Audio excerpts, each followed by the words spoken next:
મિત્રો આજે આ લેક્ચરને આપણે પ્રીમિયર સ્વરૂપે રજૂ કરી રહ્યો છું. શૂટિંગ કરી રહ્યો છું. લગભગ 5:30 જેવો સમય થયો છે. થોડી ટાઈમની અગવડતા હતી. 9 વાગે હું લાઈવ લઈ ન શકું એવી શક્યતા બને એમ હતી, એટલે આ લેક્ચરને હું શૂટ કરી અને તમારી સામે મૂકી રહ્યો છું. ઓકે, જો મહામના વાંગ્મય એક આ પુસ્તક બનાવવામાં આવ્યું છે. પહેલી વાત તો આ મહામના વાંગ્મય એ કોઈ વ્યક્તિ નથી, એક બુક છે. આ શું છે? તમારી નજર સામે આ એક તમને શું દેખાશે? બુક દેખાશે. સાહેબ, આ બુક છે ને એ પંડિત મદન મોહન માલવિયા, પંડિત મદન મોહન માલવિયા પર લખાયેલું પુસ્તક છે. સાહેબ, તમને એવું થશે પોતે લખ્યું છે તો કે ના, એમણે જે ભાષણો આપેલા છે, એમના દ્વારા જે ભાષણો આપેલા છે, એમના જે પણ પ્રકારના લેખો લખાયેલા છે એમના અભ્યુદય પુસ્તકની અંદર અથવા અભ્યુદય પ્રકાશનની અંદર, એ બધાનો સમન્વય કરી અને એક બુક બનાવવામાં આવી છે. આ બીજું એડિશન છે. મહામના વાંગ્મય સેકન્ડ સંસ્કરણ છે. એટલે આ કેવું સંસ્કરણ છે? બીજું સંસ્કરણ છે, બીજું એડિશન છે. ઓકે, હવે બીજી વસ્તુ, આગળ વધીએ આમાં અને જોઈએ કે સાહેબ આ બુક તો બની ગઈ છે, જેના પર બની છે એ જીવિત નથી, તો લોન્ચ કરવામાં આવી છે આપણા ઉપરાષ્ટ્રપતિ દ્વારા.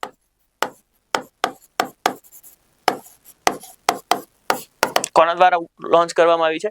ઉપરાષ્ટ્રપતિ દ્વારા. આપણા ઉપરાષ્ટ્રપતિનું નામ છે સીપી રાધાકૃષ્ણન.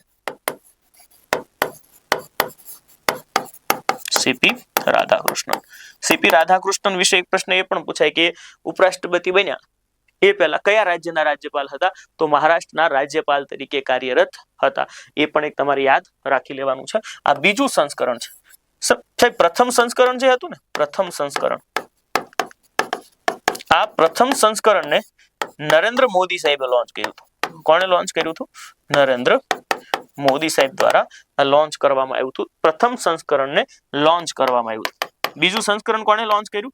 તો કે સીપી રાધાકૃષ્ણનજી દ્વારા લોન્ચ કરવામાં આવ્યું. હવે પંડિત મદન મોહન માલવિયા છે ને, એમના વિશેના અમુક ફેક્ટ હું તમારી સામે રજૂ કરું છું. એમનું એક ઉપનામ હતું મહામના. મહામના શું હતું? એમનું ઉપનામ હતું. આ ઉપનામ રવિન્દ્રનાથ ટેગોર આપેલું. રવિન્દ્રનાથ ટેગોર દ્વારા એમને આ ઉપનામ આપવામાં આવેલું. રવિન્દ્રનાથ ટેગોરે ઉપનામ આપેલું. આ એક તમારે જોઈ લેવાનું છે. મહામના ઉપનામ કોણે આપ્યું? તો કે પંડિત રવિન્દ્રનાથ ટેગોરે. પછી આમની એક બીજી વસ્તુ કે એમણે 1916 ની અંદર બનારસ BSU, બનારસ હિન્દુ યુનિવર્સિટી ની સ્થાપના કરી. શેની સ્થાપના કરી? તો કે બનારસ હિન્દુ યુનિની સ્થાપના કરી. હિન્દુ યુનિવર્સિટી ક્યારે સ્થાપના કરી? 1916 ની અંદર. આ માણસ છે ને એ 4 વખત કોંગ્રેસના રાષ્ટ્રીય અધ્યક્ષ રહેલા છે. આ મુદ્દો પણ તમારા માટે ખૂબ કામનો. 4 વખત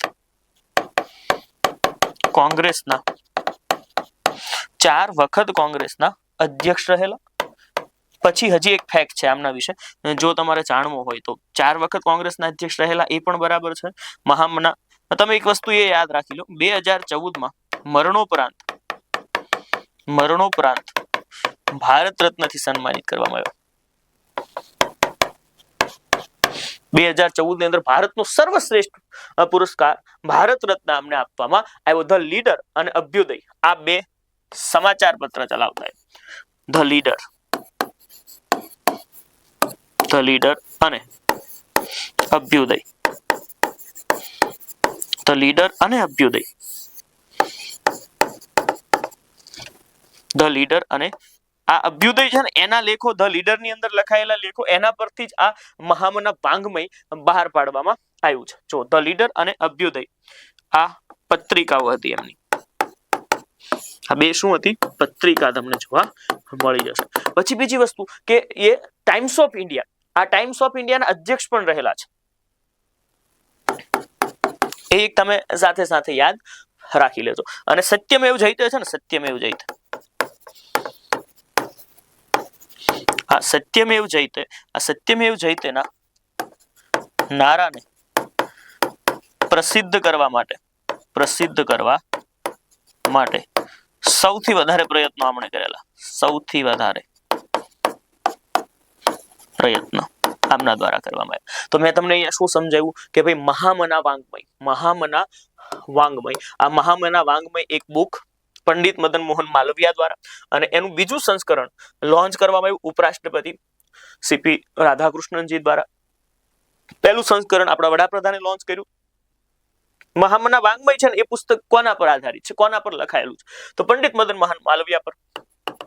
હવે આગળ ધ લીડર અને અભ્યુદય, આ બંને પુસ્તકો છે. ધ લીડર અને અભ્યુદય આ બંને એમની પત્રિકાઓ છે. મહામના એમનું ઉપનામ છે, રવિન્દ્રનાથ ટેગોરે આપેલું 1916 ની અંદર બનારસ હિન્દુ યુનિવર્સિટી, અને 4 વખત કોંગ્રેસના અધ્યક્ષ રહેલા. 2014 ની અંદર મરણોપરાંત ભારત રત્ન એમને મળેલો છે. તો આ તમે જોઈ લેજો. ધ લીડર અને અભ્યુદય આ બંને પત્રિકાઓ પરથી જ એમનું આ પર લખાયેલું બુક બહાર પડી છે, મહામના વાંગ્મય. તો આ યાદ રાખી લેશો તમે.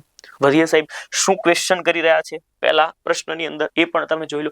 મહામના વાંગ્મય પુસ્તકના બીજા સંસ્કરણને કોના દ્વારા લોન્ચ કરવામાં આવ્યું? તો સીપી રાધાકૃષ્ણન દ્વારા. સાહેબ નરેન્દ્ર મોદી દ્વારા પ્રથમ સંસ્કરણને, પહેલા એડિશન. સમજી ગયા? ઓકે, આ આપણે જોઈ લીધું છે. જો વાત કરવા જઈએ રામમોહન નાયડુ, આ સૌથી યુવા મંત્રી છે અને ઉડ્ડયન મંત્રી છે, અને દ્રૌપદી મુર્મુજી એ આપણા હાલ ભારતના રાષ્ટ્રપતિ તરીકે કાર્ય કરી રહ્યા છે. તો આ છે મદન મોહન માલવિયાજી, બનારસ હિન્દુ યુનિવર્સિટી, મહામના 2014 ના ભારત રત્ન વિજેતા, ધ લીડર અને અભ્યુદય પત્રિકાના લેખક. એ તમે ખાસ જોઈ લેજો. અને સીપી રાધાકૃષ્ણન દ્વારા આ વાંગ્મય પુસ્તક લોન્ચ કરવામાં આવ્યું છે. FIDE world championship. શું? FIDE world championship. આ ફિડે વર્લ્ડ ચેમ્પિયનશિપ છે ને એને રમાડવામાં આવી. હોસ્ટ કોણ હતું? ખાસ કરીને આ એક તમારે સમજવાનું છે. હોસ્ટ હતું દોહા કતર ખાતે આ ચેમ્પિયનશિપ નું આયોજન થયું. જો હું તમને વાત કરવા જાઉં ને પુરુષ વર્ગની અંદર વિજેતા બન્યા છે મેગ્નસ કાર્લસન,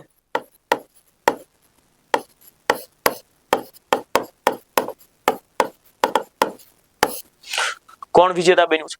મેગ્નસ કાર્લસન વિજેતા બન્યા છે. આ મેગ્નસ કાર્લસન આ સૌથી વધારે ફિડે રેન્કિંગ ધરાવતા ખેલાડી છે, એ પણ તમને ખબર હોવી જોઈએ. આ સૌથી દુનિયાની અંદર સૌથી શ્રેષ્ઠ શતરંજના ખેલાડી છે, નોર્વેના છે. આ એક તમારે યાદ રાખવાનું છે. અને આ પુરુષ વર્ગની અંદર. અને જો તમને પૂછે ફિમેલ અથવા મહિલા વર્ગની અંદર જો પૂછવામાં આવે કે ભાઈ મહિલામાં કોણ જીત્યું છે, તો મહિલાની અંદર ગોલ્ડ મેડલ એલેક્ઝેન્ડ્રા લાવ્યા છે. કોણ? એલેક્ઝેન્ડ્રા. આ તમે યાદ રાખી લેજો. બંને વિજેતા રહ્યા છે. વિજેતા મીન્સ કે આ બંનેને ગોલ્ડ મેડલ મળ્યો છે. પુરુષમાં મેગ્નસ કાર્લસન અને એલેક્ઝેન્ડ્રા, મહિલાની અંદર આમને ગોલ્ડ મેડલ મળેલો છે. આ પણ એક યાદ રાખજો. દોહા કતર ખાતે આનું આયોજન થયું હતું. સાહેબ આમાં સિલ્વર કામનો નથી, પરંતુ બ્રોન્ઝ જે છે ને એ પુરુષ વર્ગની અંદર બ્રોન્ઝ મેડલ અર્જુન એરેગસીને મળેલો છે. અર્જુન એરેગસીને મળેલો છે. અને મહિલાની અંદર પણ પાછો ગોલ્ડ ભારતને ન મળ્યો, પણ કયો મળ્યો? બ્રોન્ઝ ભારતને મળ્યો. કોને મળ્યો? કોને આ મેડલ મળ્યો? તો કે આ મેડલ મળ્યો કોનેરુ હમ્પીને. કોનેરુ હમ્પીને આ મેડલ મળેલો છે. ખબર પડી તમને? બ્રોન્ઝ મેડલ ની બેયની વાત કરી નાખી આપણે. પુરુષ વર્ગની અંદર મેગ્નસ કાર્લસન, હોસ્ટ દોહા કતર, અને મહિલાની અંદર એલેક્ઝેન્ડ્રા વિજેતા બન્યા છે. ખાસ કરીને તો અહીંયાથી જ પ્રશ્ન બનવો જોઈએ, પણ આપણને એ નહીં પૂછે. આપણે ભારતીયો છીએ એટલે ભારતમાં કોને બ્રોન્ઝ મેડલ મળ્યો છે એના વિશે તમને ખાસ કરીને પૂછતા જોવા મળી જશે. સમજ્યા? તો આ તમારી સામે મેં મૂક્યું છે, એ તમે જોઈ લો. હવે અમુક આપણે પહેલા ફિડે વિશે ચર્ચા કરીએ. થોડી ચર્ચા શેના વિશે કરવી છે? ફિડે વિશે. ફિડે છે ને એની સ્થાપના 1924 ની અંદર થઈ. ફિડેની સ્થાપના ક્યારે થઈ? તો કે ફિડે છે ને એની સ્થાપના 1924 ની અંદર થઈ. ફિડે સ્થાપના પેરિસ ની અંદર થઈ હતી, પરંતુ હેડક્વાર્ટર લુઝોન સ્વિટ્ઝરલેન્ડ ની અંદર આવેલું છે. લુઝોન સ્વિટ્ઝરલેન્ડ ની અંદર આવેલું છે. ફિડે છે ને એ એનું પૂરું નામ જોવા જઈએ તો આને ફાઇડ પણ બોલાય છે. ફેડરેશન ઓફ ઇન્ટરનેશનલ DSX શું કહેવાય? ફેડરેશન ઓફ ઇન્ટરનેશનલ DSX તરીકે આને ઓળખતા હોઈએ છે. જો આ છે ને ફિડેનું સૂત્ર અથવા ધ્યેય વાક્ય શું છે? અમે એક પરિવાર છીએ. અમે એક પરિવાર છીએ. ફિડેનો વર્લ્ડ કપ 2026 ની અંદર રમાયો. સોરી 2025 ની અંદર. હવે 26 બોલાઈ જશે કેમ કે આજે છેલ્લો દિવસ છે 2025 નો અને આપણે આજે છેલ્લી વખત 2025 માં મળી રહ્યા છે. તો આ 2026 હવે બોલવાની આદત પાડવી પડશે. મેં થોડું વહેલા શરૂ કરી દીધું છે પણ 2025 ની અંદર ફિડેનો વર્લ્ડ કપ રમાયો. એ રમાયો ગોવા. ક્યાં રમાયો? ગોવા.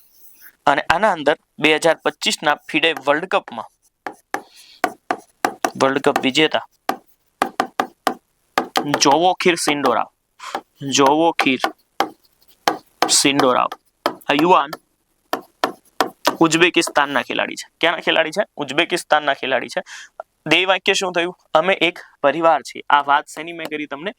ફાઇડ અથવા ફિડેની મેં તમને વાત કરી દીધી. ઓકે, હવે આગળ વધીએ છીએ. જો ત્યારબાદ બીજી વસ્તુ જોવાની છે. આપણે કાઉન્ટર પંચ મારીએ શતરંજને. કેમ કે ફિડે છે ને એ શતરંજ સાથે સંકળાયેલું છે. તો હવે શતરંજ વિશે થોડું સમજીએ કે ભાઈ શતરંજ છે ને એ શતરંજની શોધ ભારતમાં થઈ હતી. શોધ ક્યાં થઈ હતી? ભારતની અંદર થઈ. શતરંજ રાષ્ટ્રીય રમત રશિયાની છે. The national game of Russia. શતરંજ રાષ્ટ્રીય રમત કોની છે? રશિયાની છે. શતરંજ પર પ્રતિબંધ કયા દેશમાં છે? કે આ દેશનો કોઈ પણ ખેલાડી શતરંજ ન રમી શકે. એ છે અફઘાનિસ્તાન. શતરંજના સૌ પ્રથમ સાક્ષ પુરાવા અથવા પુરાવા છે ને એ આપણને લોથલ ખાતેથી મળ્યા હતા. લોથલ, અમદાવાદ, ગુજરાત. બરાબર. પછી એક વસ્તુ હજી તમે લખી નાખો કે શતરંજ છે ને એના અંદર 64 ખાના હોય. કેટલા વર્ગ? કેટલા હોય? 64 વર્ગ હોય.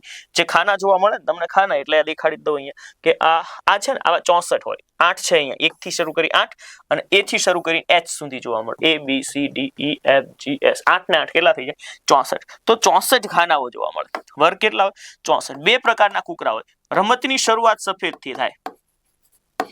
રમતની શરૂઆત સફેદ સ્પીસીસથી થતી હોય છે. બે કલરના હોય, સફેદ અને કાળા.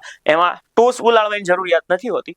સફેદ કૂકરા જે પસંદ કરે એ જ પહેલી ચાલ ચાલતા હોય છે.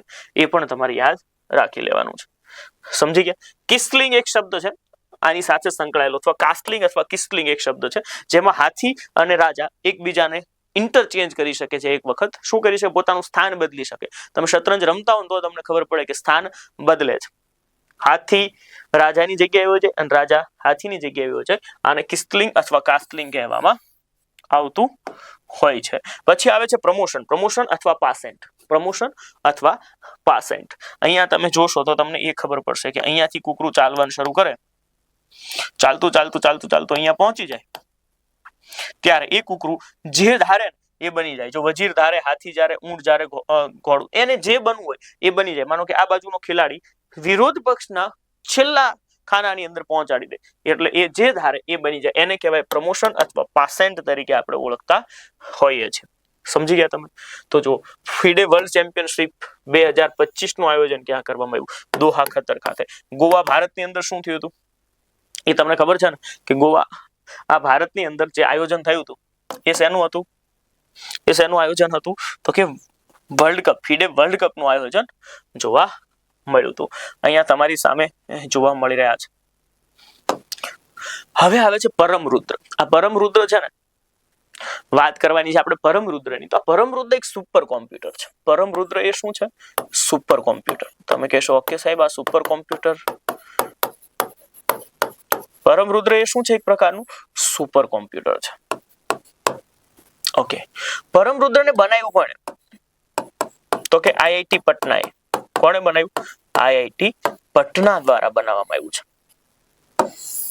અને આ પરમરુદ્ર IIT પટનાએ બનાવ્યું. આ સાથે સાથે બિહારનું પ્રથમ સુપર કોમ્પ્યુટર છે. બિહારનું પ્રથમ સુપર કોમ્પ્યુટર છે.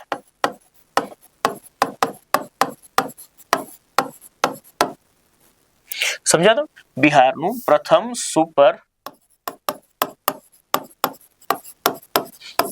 પ્રથમ સુપર કોમ્પ્યુટર છે. આ પણ તમારે એક યાદ રાખી લેવાનું. બિહારનું પહેલું સુપર કોમ્પ્યુટર પરમરુદ્ર આઈઆઈટી પટના દ્વારા બનાવવામાં આવ્યું. કોના દ્વારા બનાવવામાં? આઈઆઈટી પટના દ્વારા બનાવવામાં આવ્યું. જો આની વાત કરવા જઈએ તો આની સ્પીડ છે ને એ 838 ટેરાફ્લોપ્સ છે. શું છે? 838 ટેરાફ્લોપ્સ. જો આપણે ટેરાફ્લોપ્સ ની વાત કરવા જઈએ તો ટેરા નો મતલબ થાય 10 ની 12 ઘાત. કેટલી થાય? 10 ની 12 ઘાત. એટલે 838 ગુણ્યા 10 ની 12 ઘાત તમારે ગુણ દેવાની. આટલી ઝડપ એની જોવા મળતી હોય છે. પણ એવો કોઈ પ્રશ્ન પૂછવાના નથી. પરમરુદ્ર કોણે બનાવ્યું? આઈઆઈટી પટનાએ. અને આ એક ફેક્ટ અલગથી છે. બિહારનું પ્રથમ સુપર કોમ્પ્યુટર છે. તો આપણને એ પ્રશ્ન પૂછાઈ જાય ને કે સાહેબ ભારતનું પ્રથમ સુપર કોમ્પ્યુટર કયું? તો ભારતનું પ્રથમ સુપર કોમ્પ્યુટર છે ને એનું નામ છે પરમ 8000. ભારતનું પ્રથમ સુપર કોમ્પ્યુટર. ભારતનું પ્રથમ સુપર કોમ્પ્યુટર અને આનું નામ છે પરમ 8000. આનું નામ શું છે? પરમ 8000. આ યાદ રાખજો. ભારતનું પ્રથમ સુપર કોમ્પ્યુટર આનું નામ છે પરમ 8000 અને આનું નિર્માણ સીડેક નામની સંસ્થામાં થયું હતું. કઈ સંસ્થામાં? સીડેક પુણે ખાતે આવેલી સંસ્થામાં નિર્માણ થયું હતું અને આને બનાવનાર જે વૈજ્ઞાનિક અથવા જે એન્જિનિયર હતા એ વ્યક્તિનું નામ છે વિજય ભાટકર. પરમ 8000 ને બનાવનાર કોણ? વિજય ભટકર નામના વ્યક્તિ છે. એમના દ્વારા બનાવવામાં આવ્યું હતું. કઈ જગ્યાએ બન્યું? પુણે. ભારતનું પ્રથમ સુપર કોમ્પ્યુટર. આ સૌથી ઝડપી સુપર કોમ્પ્યુટર છે એવું નથી કહેતો. પછી મોદી સાહેબ આવ્યા ને એટલે આપણે નેશનલ સુપર કોમ્પ્યુટિંગ મિશન શરૂ કર્યું છે. National super computing mission. આ એક પ્રશ્ન સાથે સાથે તમારે જીએસ માં યાદ રાખી લેવાનો છે. National super computing mission. National super computing mission 2015 ની અંદર શરૂ કરવામાં આવ્યું. ક્યારે શરૂ કરવામાં આવ્યું? 2015 ની અંદર શરૂ કરવામાં આવ્યું. આ પણ એક અદ્ભુત વાત તમને જોવા મળશે. પરમરુદ્ર આઈઆઈટી પટના સુપર કોમ્પ્યુટર 838 ટેરાફ્લોપ્સ અને બિહારનું પ્રથમ સુપર કોમ્પ્યુટર. સમજ્યા? પરમરુદ્ર સુપર કોમ્પ્યુટર કોના દ્વારા વિકસાવવામાં આવ્યું છે? આ પરમરુદ્ર સુપર કોમ્પ્યુટર એ આઈઆઈટી પટના દ્વારા વિકસાવવામાં આવ્યું છે. આ પણ એક મસ્ત પ્રશ્ન હતો તમારી સામે. એને પણ આપણે જોઈ લીધો છે. આ સુપર કોમ્પ્યુટર જોયું. હવે આવીએ છીએ મુંડગોળ તિબ્બતી બૌદ્ધ સંમેલન. આના વિશે વિશેષ કાંઈ નથી જોવાનું કે આ એક બૌદ્ધ સંમેલન છે. તિબ્બતી બૌદ્ધ સંમેલન છે. આ ભારતની અંદર ભરાયું છે કર્ણાટક ખાતે. કયા રાજ્યની અંદર ભરાયું? કર્ણાટક ખાતે ભરાયું છે. આના અંદર મુખ્ય અતિથિ 2 યાદ રાખવાના છે તમારે. મુખ્ય અતિથિ 2 યાદ રાખવાના છે. 14મા નંબરના દલાઈ લામા. તમે દલાઈ લામા યાદ રાખી શકો પણ આપણે તો જીએસ યાદ રાખવાનું હોય ને. દલાઈ લામા છે ને એક પદ છે. એ 14મા નંબરના છે. એટલા માટે 14મા નંબરના જે દલાઈ લામા છે એમણે ભાગ લીધો છે. અને એક આપણા લઘુમતી મંત્રાલય સંભાળી રહ્યા. લઘુમતી મંત્રાલય સંભાળી રહેલા કિરણ રિજ્જુ હાજર રહ્યા છે. બસ આનાથી વિશેષ કંઈ નથી યાદ રાખવાનું. તિબ્બતી બૌદ્ધ સંમેલન ક્યાં ભરાયું? તો કે કર્ણાટકની અંદર ભરાયું છે. અને દલાઈ લામા આપણને ખબર છે જ્યારથી ભારત ચીન યુદ્ધ થયું છે એ પહેલાથી જ ભારતની અંદર છે. મુંડગોળ તિબ્બતી બૌદ્ધ સંમેલનનું આયોજન ક્યાં કરવામાં આવ્યું? આ આયોજન કર્ણાટકની અંદર કરવામાં આવ્યું છે. સમજ્યા? તો આ તમે જોઈ શકો છો. આ કિરણજી છે અને અહીંયા તમને 14મા નંબરના દલાઈ લામા દેખાઈ રહ્યા. આ સંમેલનની વાત પણ મેં તમને અહીંયા કરી દીધી છે. પાર્વતી અર્ગા પક્ષી અભયારણ્ય. જો આ એક પક્ષી અભયારણ્યની હું તમને વાત કરવા જઈ રહ્યો છું કે આ પાર્વતી અર્ગા પક્ષી અભયારણ્ય છે એ ઉત્તર પ્રદેશની અંદર આવેલું છે. આ એક પક્ષી અભયારણ્ય છે ઉત્તર પ્રદેશની અંદર આવેલું છે. પાર્વતી અર્ગા પક્ષી અભયારણ્ય. આ જે અભયારણ્ય છે ને એને ભારત સરકારના પર્યાવરણ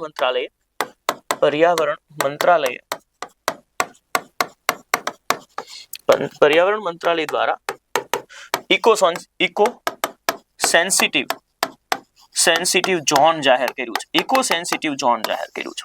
કોને? તો કે પાર્વતી અર્ગા પક્ષી અભયારણ્ય. એટલે પરીક્ષાની અંદર આ ખૂબ કામનું બની જાય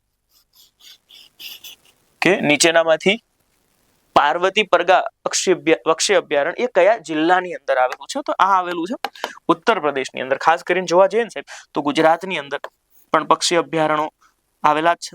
એ પક્ષી અભયારણ્યો વિશે આપણે થોડી ચર્ચા કરવી છે. થોડું વિશેષ સમજવાની પણ ટ્રાય કરીએ છીએ.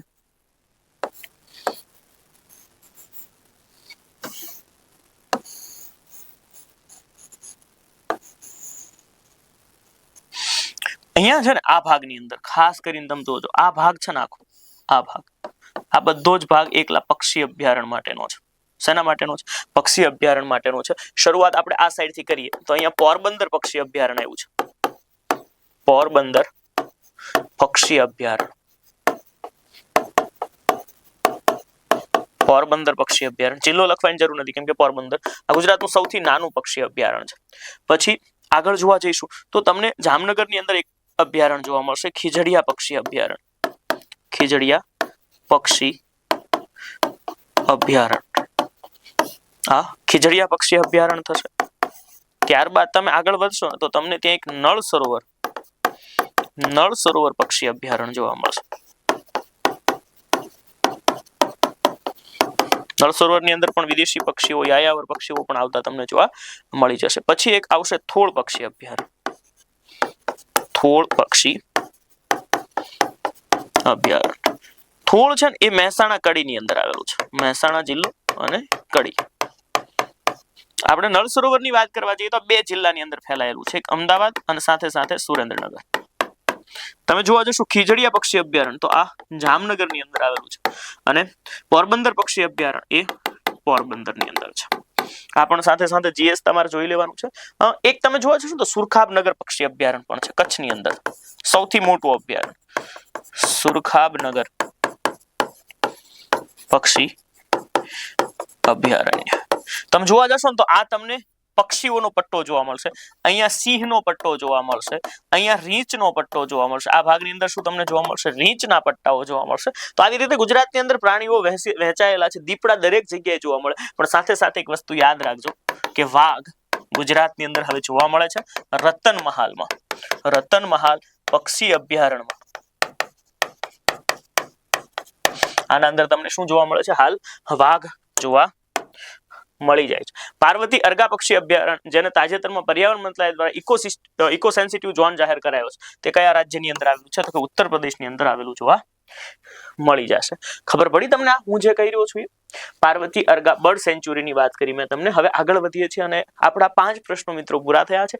આ એ જ આપણને દર્શાવે છે કે આપણું અડધું કામ પૂરું થઈ ચૂક્યું છે. બીજી તમને એક વાત એ કરી દઉં કે આજે આપણે એક્સ્ટ્રા સેશનની અંદર જોઈશું એક રાજ્ય, ભારતનું એક રાજ્ય જોવા જઈ રહ્યા છે અને એક રાજ્ય એ બીજું કંઈ નહીં હોય, એ આજે આપણે ભણવાના છીએ આંધ્રપ્રદેશને. ક્યાંથી શરૂ કરવાના છે? આલ્ફાબેટિકલ સિરીઝ જોવા જઈએ તો દક્ષિણમાં મને આંધ્રપ્રદેશ દેખાય છે કે જેના અંદરથી તમારે ઘણું બધું શીખવાનું છે અને સમજવાનું છે. એટલે આ લેક્ચર પૂરો થઈ જશે પછી તમને સાથે સાથે આંધ્રપ્રદેશ હું કન્ટિન્યુ જ શરૂ કરાવી દઈશ, પરંતુ એ લેક્ચર રેકોર્ડેડ કરેલો હશે. આ રેકોર્ડેડ કરેલો છે પણ એ થોડો પહેલા રેકોર્ડેડ કરેલો છે. એટલે 28 રાજ્યોનું મેં જ્યારે શૂટિંગ કર્યું ત્યારે એને રેકોર્ડ કરવામાં આવ્યો હતો અને એ હવે તમારી સામે રજૂ થઈ જશે. મહામના વાંગ્મય આ એક બુક છે પંડિત મદન મોહન માલવીયાની અને એમને લોન્ચ કોણે કરી? સીપી રાધાકૃષ્ણનજી દ્વારા લોન્ચ કરવામાં આવી. ફિડે વર્લ્ડ ચેમ્પિયનશિપ 2025 દોહા કતર ખાતે આયોજન થયું. મેગ્નસ કાર્લસન વિજેતા બન્યા પુરુષમાં, અને મહિલાની અંદર એલેક્ઝાન્ડ્રા વિજેતા બન્યા. બ્રોન્ઝ મેડલની વાત કરવા જઈએ તો કોનેરુ હમ્પીએ બ્રોન્ઝ મેડલ જીત્યો અને પુરુષની અંદર અર્જુન એરેગસી. ત્યારબાદ ત્રીજો પ્રશ્ન તમારી નજર સામે એ આવ્યો હતો કે પરમરુદ્ર આઈઆઈટી પટના બિહારનું સૌથી પહેલું સુપર કોમ્પ્યુટર છે, સુપર કોમ્પ્યુટર બનાવવામાં આવ્યું છે આઈઆઈટી પટના દ્વારા. નામ શું રાખવામાં આવ્યું? પરમરુદ્ર. અને સુપર કોમ્પ્યુટર છે ને એ એક રૂમની કક્ષાના હોય છે. માનો કે આ સ્ટુડિયો, મારો જે સ્ટુડિયો અહીંયા તમને દેખાઈ રહ્યો છે અભયમ એકેડમીનો, એનાથી પણ મોટું છે. મુંડગોડ તિબ્બતી બૌદ્ધ સંમેલન કર્ણાટકની અંદર ભરાયું. મુખ્ય અતિથિ બે તમારે યાદ રાખવાનું છે, દલાઈ લામા અને કિરણ રિજ્જુ. આ બંને હાજર રહ્યા છે. એ બેનો ફોટો તમે અહીંયા જોયો. ત્યારબાદ પાર્વતી અર્ગા પક્ષી અભયારણ્ય અને સાથે સાથે થોડી ગુજરાતની વાત કરી મેં તમને. દીપડાઓ લગભગ ગુજરાતમાં દરેક જગ્યાએ જોવા મળે, અમદાવાદ સિવાય. અમદાવાદ જિલ્લાની અંદર દીપડો જોવા મળતો નથી, એ પણ તમે જોઈ લેજો. હવે આગળ વધીએ છીએ. Green to gold. શું? Green to gold. હવે પ્રશ્ન એવો છે કે ભાંગની ખેતીની પરમિશન હિમાચલ પ્રદેશે આપી દીધી હતી, પરંતુ એ લિમિટેડ હતી કે અમુક યુનિવર્સિટીઓને એને બધાને આપી હતી. એક રાણા પ્રતાપ યુનિવર્સિટી, હિમાચલ પ્રદેશ યુનિવર્સિટી, આ બધાને ભાંગની ખેતી કરવાની, કેમ કે જેના અંદરથી આપણે ઔદ્યોગિક ખેતી કરી શકીએ અને એનો લાભ લઈ શકીએ. પણ હિમાચલ પ્રદેશની અંદર હિમાલય પર્વતમાળા આવેલી છે, આપણને ખબર છે. તો એ પર્વતમાળાની અંદર કુદરતી રીતે સાહેબ કોઈ ઉગાડવા નથી જતું, પણ ત્યાં ભાંગ ઉગી નીકળે છે. સમજે? તો આ ભાંગ ઉગી નીકળે છે. આ ભાંગ જે ઉગી નીકળે છે એનો ઔદ્યોગિક ઉપયોગ થઈ શકે. ભાંગની ખેતીનો આ કુદરતી ખેતીનો ઔદ્યોગિક ઉપયોગ થઈ શકે એટલા માટે ગ્રીન ટુ ગોલ્ડ એક નીતિ બનાવવામાં આવી છે. ગ્રીન ટુ ગોલ્ડ હિમાચલ પ્રદેશની અંદર. કયા રાજ્યની અંદર? હિમાચલ પ્રદેશની અંદર. આ એક તમે ખાસ જોઈ લેજો. હિમાચલ પ્રદેશની અંદર ગ્રીન ટુ ગોલ્ડ એક નીતિ અપનાવવામાં આવી છે. આ કુદરતી રીતે ઉગી નીકળતી ભાંગ માટે, કુદરતી રીતે ઉગતી ભાંગના ઔદ્યોગિક ઉપયોગ માટે, ભાંગના ઔદ્યોગિક ઉપયોગ માટે ગ્રીન ટુ ગોલ્ડ. સમજાય? કઈ નીતિ અપનાવવામાં આવી છે? ગ્રીન ટુ ગોલ્ડ નીતિ અપનાવવામાં આવી છે. કયા રાજ્યની અંદર? હિમાચલ પ્રદેશની અંદર. કયા રાજ્યની અંદર? તો કે હિમાચલ પ્રદેશની અંદર કુદરતી રીતે ઉગી નીકળતી ભાંગની ઔદ્યોગિક ખેતીના ઉપયોગ માટે આ એક નીતિનો ઉપયોગ કરવામાં આવ્યો છે. કયા રાજ્યની અંદર? તો કે હિમાચલ પ્રદેશની અંદર. આ ખબર પડી તમને?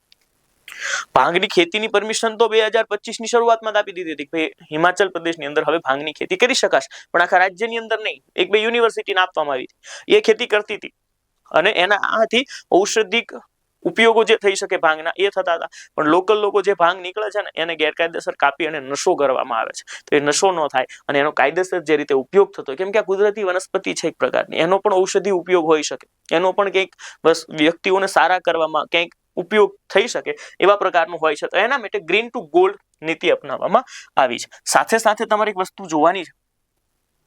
એ વસ્તુ એ છે કે આ જે ગ્રીન ટુ ગોલ્ડ તમને દેખાઈ રહ્યું છે ને, ગ્રીન ટુ ગોલ્ડ, હવે એને આપણે જોઈએ કે સાહેબ કોઈ પણ રાજ્ય કોઈ પણ નશાકારક પદાર્થની ખેતી કરવાની પરમિશન આપી શકે? તો કે હા, એના માટે વન્યજીવ સંરક્ષણ અધિનિયમ છે. વન્યજીવ સંરક્ષણ અધિનિયમ, વન્યજીવ સંરક્ષણ અધિનિયમ,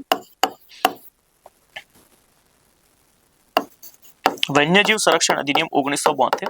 આના અંદર 6 અનુસૂચિ છે. અનુસૂચિ કેટલી છે? અનુસૂચિ 6 આપવામાં આવી છે. આના અંદર 6 અનુસૂચિ છે. આ 6 અનુસૂચિ તમે અહીંયા વ્યવસ્થિત રીતે સમજવાની ટ્રાય કરો.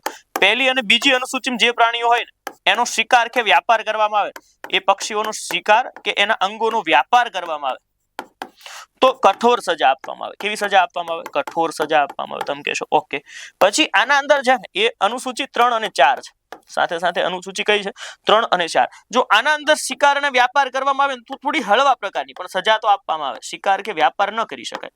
અને જો આ વ્યાપાર કરવામાં આવે તો આના અંદર તમને સજા અથવા દંડની જોગવાઈ છે. આના અંદર અનુસૂચિ 5 છે.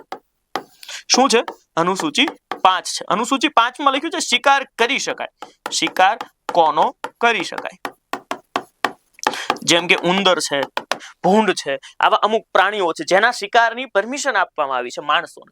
એ માણસો એનો શિકાર કરી શકે અનુસૂચિ 5 મુજબ. અને અનુસૂચિ 6 આના અંતર્ગત જ અનુસૂચિ 6 આવે છે. અને અનુસૂચિ 6 ની અંદર લખ્યું છે કે નશાકારક પદાર્થની ખેતી, નશાકારક પદાર્થની ખેતી રાજ્ય સરકારની મંજૂરીથી કરી શકાશે. રાજ્ય સરકારની મંજૂરીથી કરી શકાશે. જો ગુજરાતની અંદર તમાકુની ખેતી થાય છે તો એમાં રાજ્ય સરકાર આખા ગુજરાતની અંદર પરમિશન આપી. તમને મજા આવે ને તમાકુની ખેતી કરો, કેમ કે આપણા ઘણા બધા મુખ્યમંત્રીને આદત હતી પાન માવાની, સમજ્યા? ફાકીની ઘણા મંત્રીઓને હશે, એ તો સામે કોઈ ખાય આવે અને એટલા સારા છે એટલે વાંધો નથી. તો તમે આ પણ એક જોઈ શકો છો. વન્યજીવ સંરક્ષણ અધિનિયમ 1972 6 અનુસૂચિ છે. આ 6ઠ્ઠી અનુસૂચિ મુજબ કોઈ પણ ખેતી કરી શકે છે, પણ રાજ્ય સરકારની મંજૂરી જોઈએ. જેમ કે ગાંજાની ખેતીની પરમિશન છે ઉત્તર પ્રદેશની અંદર, પણ સરકાર જેને ઇજારો આપે તમારે એટલા વિસ્તારની અંદર આટલો ગાંજાનું ઉત્પાદન કરવાનું, તો એટલો જ. પણ એ લોકો કરતા તો બધી જગ્યાએ હોય છે, ઇલીગલી તો બધું થતું જ હોય. ગ્રીન ટુ ગોલ્ડ તાજેતરમાં ક્યાં શરૂ કરવામાં આવી? હિમાચલ પ્રદેશની અંદર. શેના માટે? ભાંગની ખેતી માટે. તમે જોઈ શકો છો હિમાચલમાં ઔદ્યોગિક ભાંગની નિયંત્રિત ખેતી કરવાની મંજૂરી આપી છે. સાલાના 500 से 2000 કરોડ રાજસ્વ કા લક્ષ્ય, એટલે કે આટલા પૈસા ઉભા કરવાનું લક્ષ્ય છે. આ સાહેબ તમે નહીં જોયું હોય તો જોઈ લો. આવું કંઈક દેખાય તો ખાઈ નથી જવાનું. આપણા આજુબાજુમાં જંગલી આ એક વસ્તુ છે તો ઉગી શકે. શું ઉગી શકે? ભાંગ. અને શું કહેવાય? ભાંગ. બમ બમ બોલે, મહાશિવરાત્રી હોય અને તમે ખબર પડે ઘરે કે સાહેબે દેખાડ્યું તો આ ભાંગ જ છે અને આપણે ખાઈ લીધી, એવું ન બને. કેમ કે સીધી તમે ખાશો ને તો ખૂબ નશાકારક પદાર્થ હોય છે, 1-2 દિવસ સુધી ઉતરતી નથી હો દારૂની. આમ જોવા જાવ તો થોડુંક આની કરતા સારું, આ તો બહુ તકલીફ કરતી હોય છે. એઆઈ ઇમ્પેક્ટ સંમેલન, એઆઈ ઇમ્પેક્ટ સંમેલન 2026. એઆઈ ઇમ્પેક્ટ સંમેલન છે ને એ ભારતની અંદર યોજાશે 2026. એઆઈ ઇમ્પેક્ટ સંમેલન 2026 નું ક્યાં યોજાવાનું? ભારતની અંદર. બસ આ જ પ્રશ્ન છે. એઆઈ ઇમ્પેક્ટ સંમેલન વિશે તમારે આટલું જ સમજવાનું છે. ક્યાં એઆઈ ઇમ્પેક્ટ સંમેલનનું આયોજન ક્યાં થવાનું છે? ભારતની અંદર. બસ આ એક લાઈન યાદ રાખી લો એટલે તમારો ક્વેશ્ચન થઈ ગયો. મંડલ પૂજા, મંડલ પૂજા છે ને એ કેરળની અંદર થાય. ક્યારે થાય તો કે સાહેબ ત્યાં તમે નામ સાંભળ્યું હશે શબરીમાલા મંદિરનું. શેનું નામ સાંભળ્યું હશે? શબરીમાલા મંદિરનું. આ શબરીમાલા મંદિરની અંદર ભગવાન અયપ્પાની પૂજા થાય છે. શેની પૂજા થાય છે? ભગવાન અયપ્પાની. ભગવાન અયપ્પા દ્વારા 41 દિવસનો તપ કરવામાં આવ્યો હતો અને આ જે તપ પૂરો કરવામાં આવ્યો ને એની યાદમાં પ્રકાશોત્સવનું આયોજન થાય છે. પ્રકાશ એટલે કે દીવાઓ મૂકવામાં આવે છે. તમારી આજુબાજુના વિસ્તારની અંદર જો કેરળનું કોઈ પરિવાર રહેતું હશે તો તમે આ આવનારા ગયા 1-2 દિવસની અંદર તમે આ જોયું હશે. ભગવાન અયપ્પાની પૂજા થતી હોય છે અને એના માટે સૌથી ફેમસ છે કેરળની અંદર આવેલું શબરીમાલા મંદિર. મંડલ પૂજાનો મહોત્સવ ક્યાં ઉજવાય? શબરીમાલા મંદિર, રાજ્ય કેરળ. શબરીમાલા મંદિર કેરળ. અહીંયા ભગવાન અયપ્પાની પૂજા થાય. કોની પૂજા થતી હોય છે? ભગવાન અયપ્પાની પૂજા થતી હોય છે.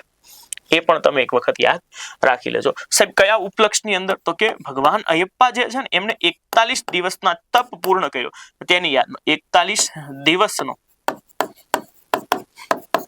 તપ પૂર્ણ કર્યો તેની યાદમાં મંડલ પૂજા આયોજન થતું હોય છે. આના અંદર રંગબેરંગી અલગ અલગ પ્રકારના કલરના કપડાઓ પહેરી, આપણે કેમ દિવાળીની અંદર નવા કપડાઓ તૈયાર થઈએ અને એ પ્રમાણે પહેરવામાં આવે છે. વાઘા, ખાસ કરીને સુનેહરા વાઘા પહેરવાનો એક આ પ્રસંગ છે. આમાં દીવાઓ કરવામાં આવતા હોય છે. આ એક પ્રકાશોત્સવ છે. આના અંદર ભગવાનના મંદિરને દીવાઓથી સળગાવવામાં, ફટાકડા નથી ફોડતા આ લોકો. સમજ્યા તમે જોશો ને તો પણ તમને અહીંયા ખબર પડશે કે અહીંયા એક ફોટો હું તમને દેખાડું છું મંડલ પૂજાનો. એક મંડલ પૂજાનો હું તમને વિડીયો પણ દેખાડી દઉં છું. તમે અહીંયા જુઓ તો મંડલ પૂજા કઈ રીતે હોય છે. શબરીમાલા મંદિરના દર્શન કરીએ આપણે.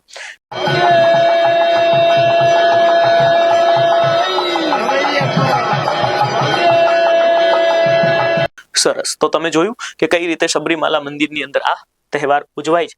જો અન્ય કેરળના ઉત્સવોની વાત કરવા જાવ ને સાહેબ તો અહીંયા અટ્ટુકલ પોંગલ, પોંગલ તમિલનાડુની અંદર પણ અટ્ટુકલ પોંગલ એ અહીંયા ઉજવાય છે. અટ્ટુકલ પોંગલ ઉજવાય છે. ઓણમ અહીંયા ઉજવાય છે. વિશુ અહીંયા ઉજવાય છે. ઓણમ અહીંયા ઉજવાય છે. વિશુ અહીંયા ઉજવાય છે. વિશુ તહેવાર અહીંયા તમને ઉજવાતો જોવા મળશે. સાથે સાથે કયો? ત્રિશુરપુરમ તહેવાર. કયો તહેવાર? ત્રિશુરપુરમ તહેવાર પણ અહીંયા તમને ઉજવાતો જોવા મળશે. તો આ અલગ અલગ કેરળના ઉત્સવો થઈ ગયા અને એમાં સૌથી શ્રેષ્ઠ તો કોણ? મંડલ પૂજા. શબરીમાલા મંદિરની અંદર આ તમને ઉજવાતો જોવા મળશે. આને તમે જુઓ તો હવે ઓળખવા જોઈએ સાહેબ આ ભગવાન અયપ્પા છે. સમજ્યા? 100 દિવસીય રોજગારની યોજનાનું નવું નામ મહાત્મા શ્રી કોણે કરી નાખ્યું? સાહેબ એક રાજ્ય છે પોતાની દુનિયામાં અલગ રીતે ચાલતું જોવા મળી જાય છે. જો પહેલા છે ને એક હું તમને થોડું આને સમજાવવાની ટ્રાય કરું. પહેલા ભારતની અંદર એક યોજના આવી હતી નરેગા. કઈ આવી હતી? નરેગા. નરેગા માટે એક એક્ટ લાવ્યા હતા આપણે. NREGA, national rural employment guarantee act. NREGA 2005 ની અંદર. બરાબર. પછી ફેબ્રુઆરી 2006 થી આ શરૂ થઈ ગયું. 2006 થી લાગુ થઈ ગયું. 2009 માં નવું નામ આપવામાં આવ્યું. 2009 ની અંદર નવું નામ આપવામાં આવ્યું. આને નામ શું આપી દેવામાં આવ્યું? મહાત્મા ગાંધી મનરેગા. શું નામ અપાયું? મનરેગા. અને મનરેગા નામ ક્યારે? 2009 ની અંદર આપવામાં આવ્યું. ખાલી યોજના એની પણ નામ મનરેગા થઈ ગયું. સમજી ગયા? આના અંદર 100 દિવસની રોજગાર આપવાની ગેરંટી હતી કે વર્ષમાં કોઈ પણ વ્યક્તિને ગામડાની અંદર 100 દિવસનું રોજગાર સરકાર આપશે. તો રોજગારી વધારવા માટે ત્યારે પશ્ચિમ બંગાળે આનું નામ રાખ્યું હતું કર્મશ્રી.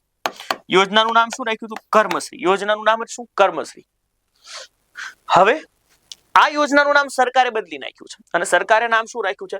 વિકસિત ભારત. VBG રામજી આ યોજનાનું નામ કરી નાખ્યું. આનું પૂરું નામ શું થાય? વિકસિત ભારત. વિકસિત ભારત ગારંટી રોજગાર એવं આજીવિકા મિશન. રોજગાર એન્ડ આજીવિકા મિશન. કાઉન્સમાં લખવાનું થશે તમારે ગ્રામીણ. શું લખવાનું થશે? ગ્રામીણ. આ નવું નામ કર્યું ને શેનું? મનરેગાનું નવું નામ કરી નાખ્યું. શું? વિકસિત ભારત જી રામજી. સમજ્યા? આના અંદર શું નક્કી કરવામાં આવ્યું સાહેબ? 125 દિવસનું. કેટલા? 125 દિવસનો આમાં તમને રોજગાર મળશે. 100 ની જગ્યાએ 100 સુધારો કર્યો. નામ બદલ્યું અને 100 ની જગ્યાએ આ કરી નાખ્યું. હવે આના અંદર પૈસા છે ને એ કેન્દ્ર સરકાર અને રાજ્ય સરકાર વચ્ચે વહેંચવામાં આવશે. કે ભાઈ માનો કે ઓછામાં ઓછી જે રોજગારી આપવામાં આવશે એ કેન્દ્ર સરકાર છે ને એ 60% આપશે, 40% કોણ આપશે? રાજ્ય સરકાર. આ દરેક રાજ્યની અંદર હશે, પરંતુ પૂર્વોત્તરની અંદર થોડું ચેન્જ કરવામાં આવ્યું. પૂર્વોત્તરની અંદર શું કરવામાં આવ્યું? 90% કેન્દ્ર સરકાર ને 10% રાજ્ય સરકાર. આ રીતે પૈસાની વહેંચણી થશે. હવે સાહેબ આ લોકોએ છે ને આ લોકોએ શું કર્યું હતું? પશ્ચિમ બંગાળની અંદર ત્યારે નામ કર્મશ્રી હતું જ્યારે મનરેગા ચાલતું હતું. ભારત સરકારે નામ બદલ્યું ને વિકસિત ભારત જી રામજી, એટલે આમણે કર્મશ્રીમાંથી નામ બદલી અને પશ્ચિમ બંગાળની અંદર નામ શું કરી નાખ્યું? મહાત્મા શ્રી. શું નામ કરી નાખ્યું? મહાત્મા શ્રી. તો આ નામ બદલી નાખ્યું છે. કોણે બદલી નાખ્યું છે? પશ્ચિમ બંગાળે બદલ્યું છે. જો આ રોજકરણ જોવાની છે ને મજા આ છે. તમને ખબર પડે કે કયું રાજ્ય કેન્દ્રથી અલગ જઈ રહ્યું છે. પશ્ચિમ બંગાળ અલગ જ ચાલતું હોય, એની દુનિયા જ આખી અલગ છે. એક દિવસ પશ્ચિમ બંગાળ આવ્યું અને એમણે શું કીધું ખબર? કે અમારી પાછળ ત્યાં પશ્ચિમ બંગાળ હટાવી દો. સંસદ પાસે સત્તા છે નામ બદલવાની. એ કે પશ્ચિમ હટાવી દો, અમે બંગાળ જ કરી નાખો. એટલે સરકારે કીધું કેમ? એ કે પૂર્વ બંગાળ તો હવે અલગ છે, એ તો બાંગ્લાદેશ બની ગયું છે, તો હવે પૂર્વ બંગાળ આપણી પાસે છે જ નહીં, તો અમે ક્યાંના પશ્ચિમ? અમે એક વાત જોવા જઈએ તો નવાઈ લાગે, પણ આજ નહીં તો કાલ 15-50 વર્ષ પછી જ્યારે પૂર્વ બંગાળ ભારતની અંદર જોડાશે ત્યાર પશ્ચિમ બંગાળ આપણી પાસે હોવું જોઈએ. તો આ પુરાવો છે કે આ નામ જ પશ્ચિમ બંગાળ છે. તો પૂર્વ બંગાળ આપણું છે, ભલે આપણા ભારતની અંદર હાલ હિસ્સો નથી, પરંતુ છે ખરું. જો મહાત્મા શ્રી નામ આપી દીધું. ગાંધીજી જ આવવા ન જોઈએ. 100 ની નોટ ઉપર નહીં તો 500 ની, 500 નહીં તો 2000 ની, ક્યાંક ને ક્યાંક રહેવા જોઈએ. ત્યારબાદ છેલ્લો પ્રશ્ન આપણો આજનો તમારી નજર સામે મૂકવા જઈ રહ્યો છું અને એ છે પૈસા મહોત્સવ. શું? પૈસા મહોત્સવ. આ પૈસા છે ને એ આવી રીતે લખાય પૈસા. પંચાયત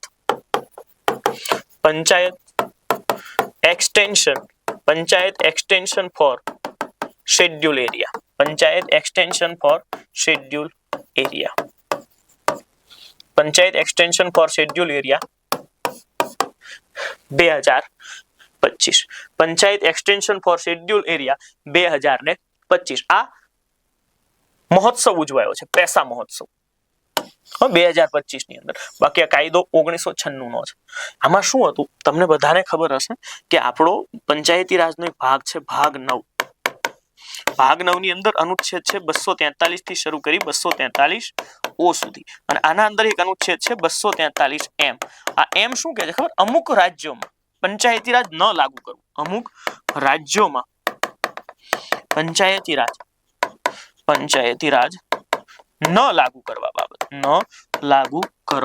બાબત. આવી વાત છે. અમુક રાજ્યોની અંદર પંચાયતી રાજ નથી લાગુ કરવાનું. અનુચ્છેદ 243 એમ. અનુચ્છેદ 243 એમ કે અમુક રાજ્યોમાં પંચાયતી રાજ ન લાગુ કરવા બાબત. સમજ્યા તમે? અમુક વિસ્તારની અંદર પંચાયતી રાજ લાગુ કરવાનું થતું નથી. એવો એક અનુચ્છેદ છે 243 એમ. તમે કહેશો ઓકે સાહેબ, અમુક રાજ્યોમાં પંચાયતી રાજ નથી લાગુ કરવાનું, તો હવે જો શાંતિથી સાંભળજો કે અમુક રાજ્યોમાં નથી લાગુ કરવાનું એટલે એ રાજ્યો કયા હશે? તો કે જેટલા ટ્રાઇબલ વિસ્તાર વાળા છે ને, એસટી રાજ્યો છે ને, એ રાજ્યોની અંદર પંચાયતી રાજ નથી લાગુ કરવાનું અત્યારે. તો એના માટે છે ને આપણે એક સમિતિની રચના કરી કે એ રાજ્યોની અંદર પણ આપણે પંચાયતી રાજ લાગુ કરી શકીએ. દુલીપસિંહ ભુરિયા સમિતિ. દુલીપસિંહ ભુરિયા સમિતિ. આ દુલીપસિંહ ભુરિયા સમિતિ આવી 1994 ની અંદર. સમિતિ કયા વર્ષે આવી? 1994 ની અંદર આવી દુલીપસિંહ ભુરિયા સમિતિ. ખાસ સમજો, દુલીપસિંહ ભુરિયા સમિતિ આવી ક્યારે? 1994 ની અંદર આ સમિતિ આવી. શાંતિથી સાંભળી લેજો.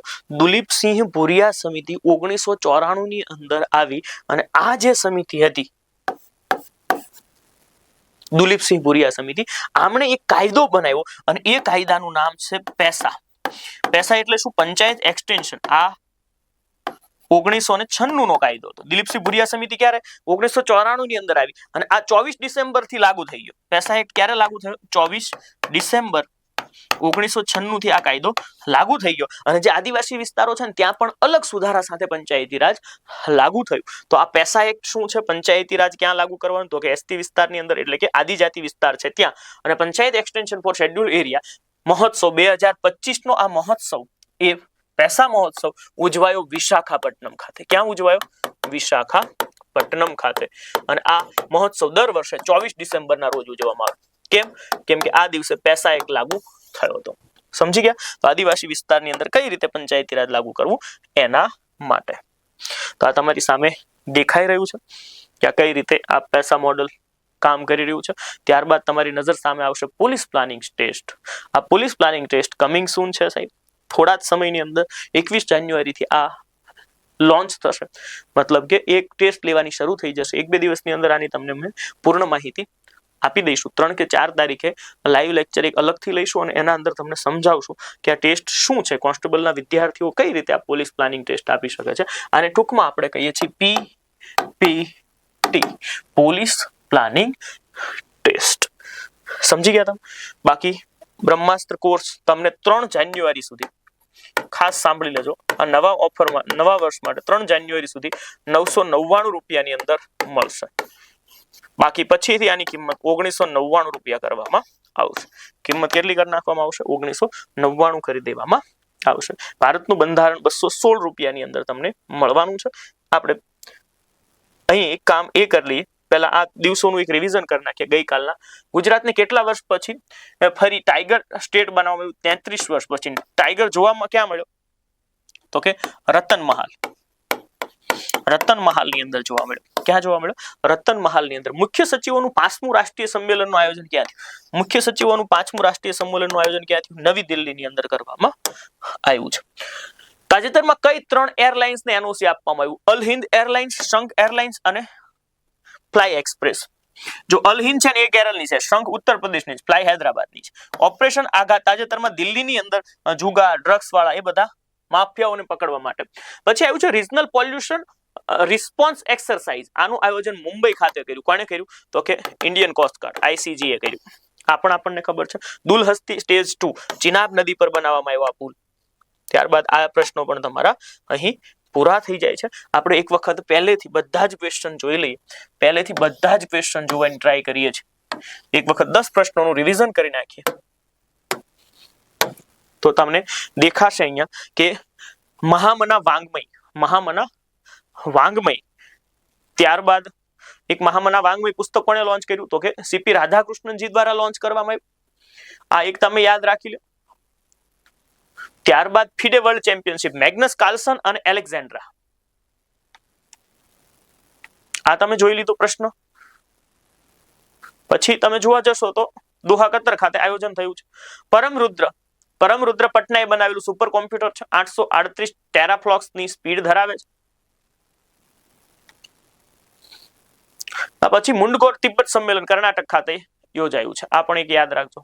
પાર્વતી અર્ગા પક્ષી અભયારણ્ય ઉત્તર પ્રદેશની અંદર આવેલું છે. એ પણ તમારે યાદ રાખવાનું છે.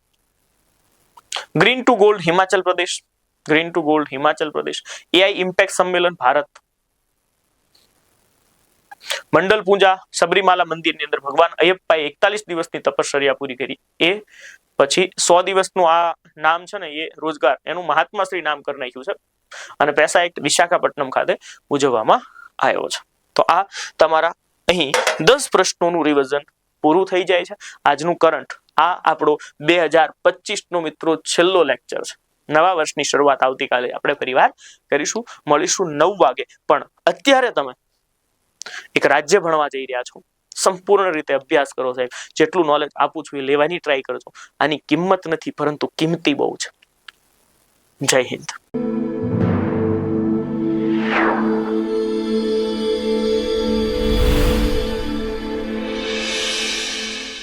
આજે એક એવો મુદ્દો છે જે હું તમને ભણાવવા જઈ રહ્યો છું કે લગભગ જે આ મુદ્દાને કોઈ ભણાવતું નથી અને વિદ્યાર્થીઓ ક્યાંયથી વાંચી શકતા નથી. એની પાછળનું રીઝન છે કે આ મુદ્દો જે છે એ અવેલેબલ જ નથી કોઈ બુકમાં, કે કોઈ બુકની અંદર સારી રીતે લખેલો હોય એવું પણ છે નહીં. આપણે મુદ્દો જે છે ભણી રહ્યા છીએ ભારતના વિવિધ રાજ્યો, 28 રાજ્યો અને 8 કેન્દ્ર શાસિત પ્રદેશો જે છે તેને આપણે અહીંયા જે છે એ આ મુદ્દામાં ભણવાની ટ્રાય કરવાના છીએ. તો જો આપણે જે છે એ જોઈએ છીએ સાહેબ, સૌપ્રથમ જે રાજ્ય બન્યું ભાષા આધારિત રાજ્ય એ આંધ્રપ્રદેશ છે. સૌથી પહેલી જે છે એ આપણા સામે પરીક્ષાની દ્રષ્ટિએ જે મુદ્દો આવે એ છે સીમા, સરહદ. સીમા મતલબ કે સરહદ. જ્યારે પણ સાહેબ સરહદની વાત આવે, ખાસ સમજો, જ્યારે પણ સરહદની વાત આવે ત્યારે તમારે જે છે મગજમાં એક વસ્તુ જે છે એ ગાંઠ બાંધી લેવી જોઈએ, અને એ છે દક્ષિણ ભારતને સમજવા માટે કર્ણાટક રાજ્યને જે છે એ કી પોઈન્ટ બનાવી લેવાનો. કોને? કર્ણાટક જે છે તેને કી પોઈન્ટ જે છે એ બનાવી લેવાનું. ક્લિયર? કર્ણાટક જ્યારે તમારું કી પોઈન્ટ બને ત્યારબાદ જે છે તમારે અહીંયા જે છે એ રાજ્ય એક લખવાનું થાય, એ પ્રમાણે જે છે રાજ્ય લખી નાખો. અહીંયા જે છે એ ગોવા આવશે. ખબર પડી? અહીંયા જે છે મહાન મોટું એવું રાજ્ય મહારાષ્ટ્ર આવશે. સાહેબ કર્ણાટક કી પોઈન્ટ શા માટે? કર્ણાટક કી પોઈન્ટ શા માટે? કારણ કે કર્ણાટક જે છે ને દક્ષિણ ભારતના બધા જ રાજ્યો સાથે સરહદ ધરાવે. એટલે કોઈ ચિંતા જ નહીં, ઝંઝટ જ નહીં, એની સરહદ બધા સાથે ટચ કરાઈ દો, તમારું કામ છે એ પૂરું થઈ જશે. જો અહીંયા ગોવા સાથે ટચ થઈ, અહીંયા મહારાષ્ટ્ર સાથે જે છે એ ટચ થઈ, આ ઉપરાંત જે છે એ તમારે અહીંયા મહારાષ્ટ્ર જે છે આવી ગયું. હવે તમે અહીંયા શું કરીશો તો કે સાહેબ અહીંયા જે છે તમે લખશો તેલંગાણા. શું લખશો? તેલંગાણા. પછી જે છે એ અહીંયા તમારી સામે જે રાજ્ય આવશે એ રાજ્યનું નામ છે આંધ્રપ્રદેશ. પણ આ આપણે જેને આંધ્રપ્રદેશને ભણવા જઈ રહ્યા છે એ આંધ્રપ્રદેશ કંઈક આવી રીતે છે. આગળ જે છે તમે મેપ જોશો.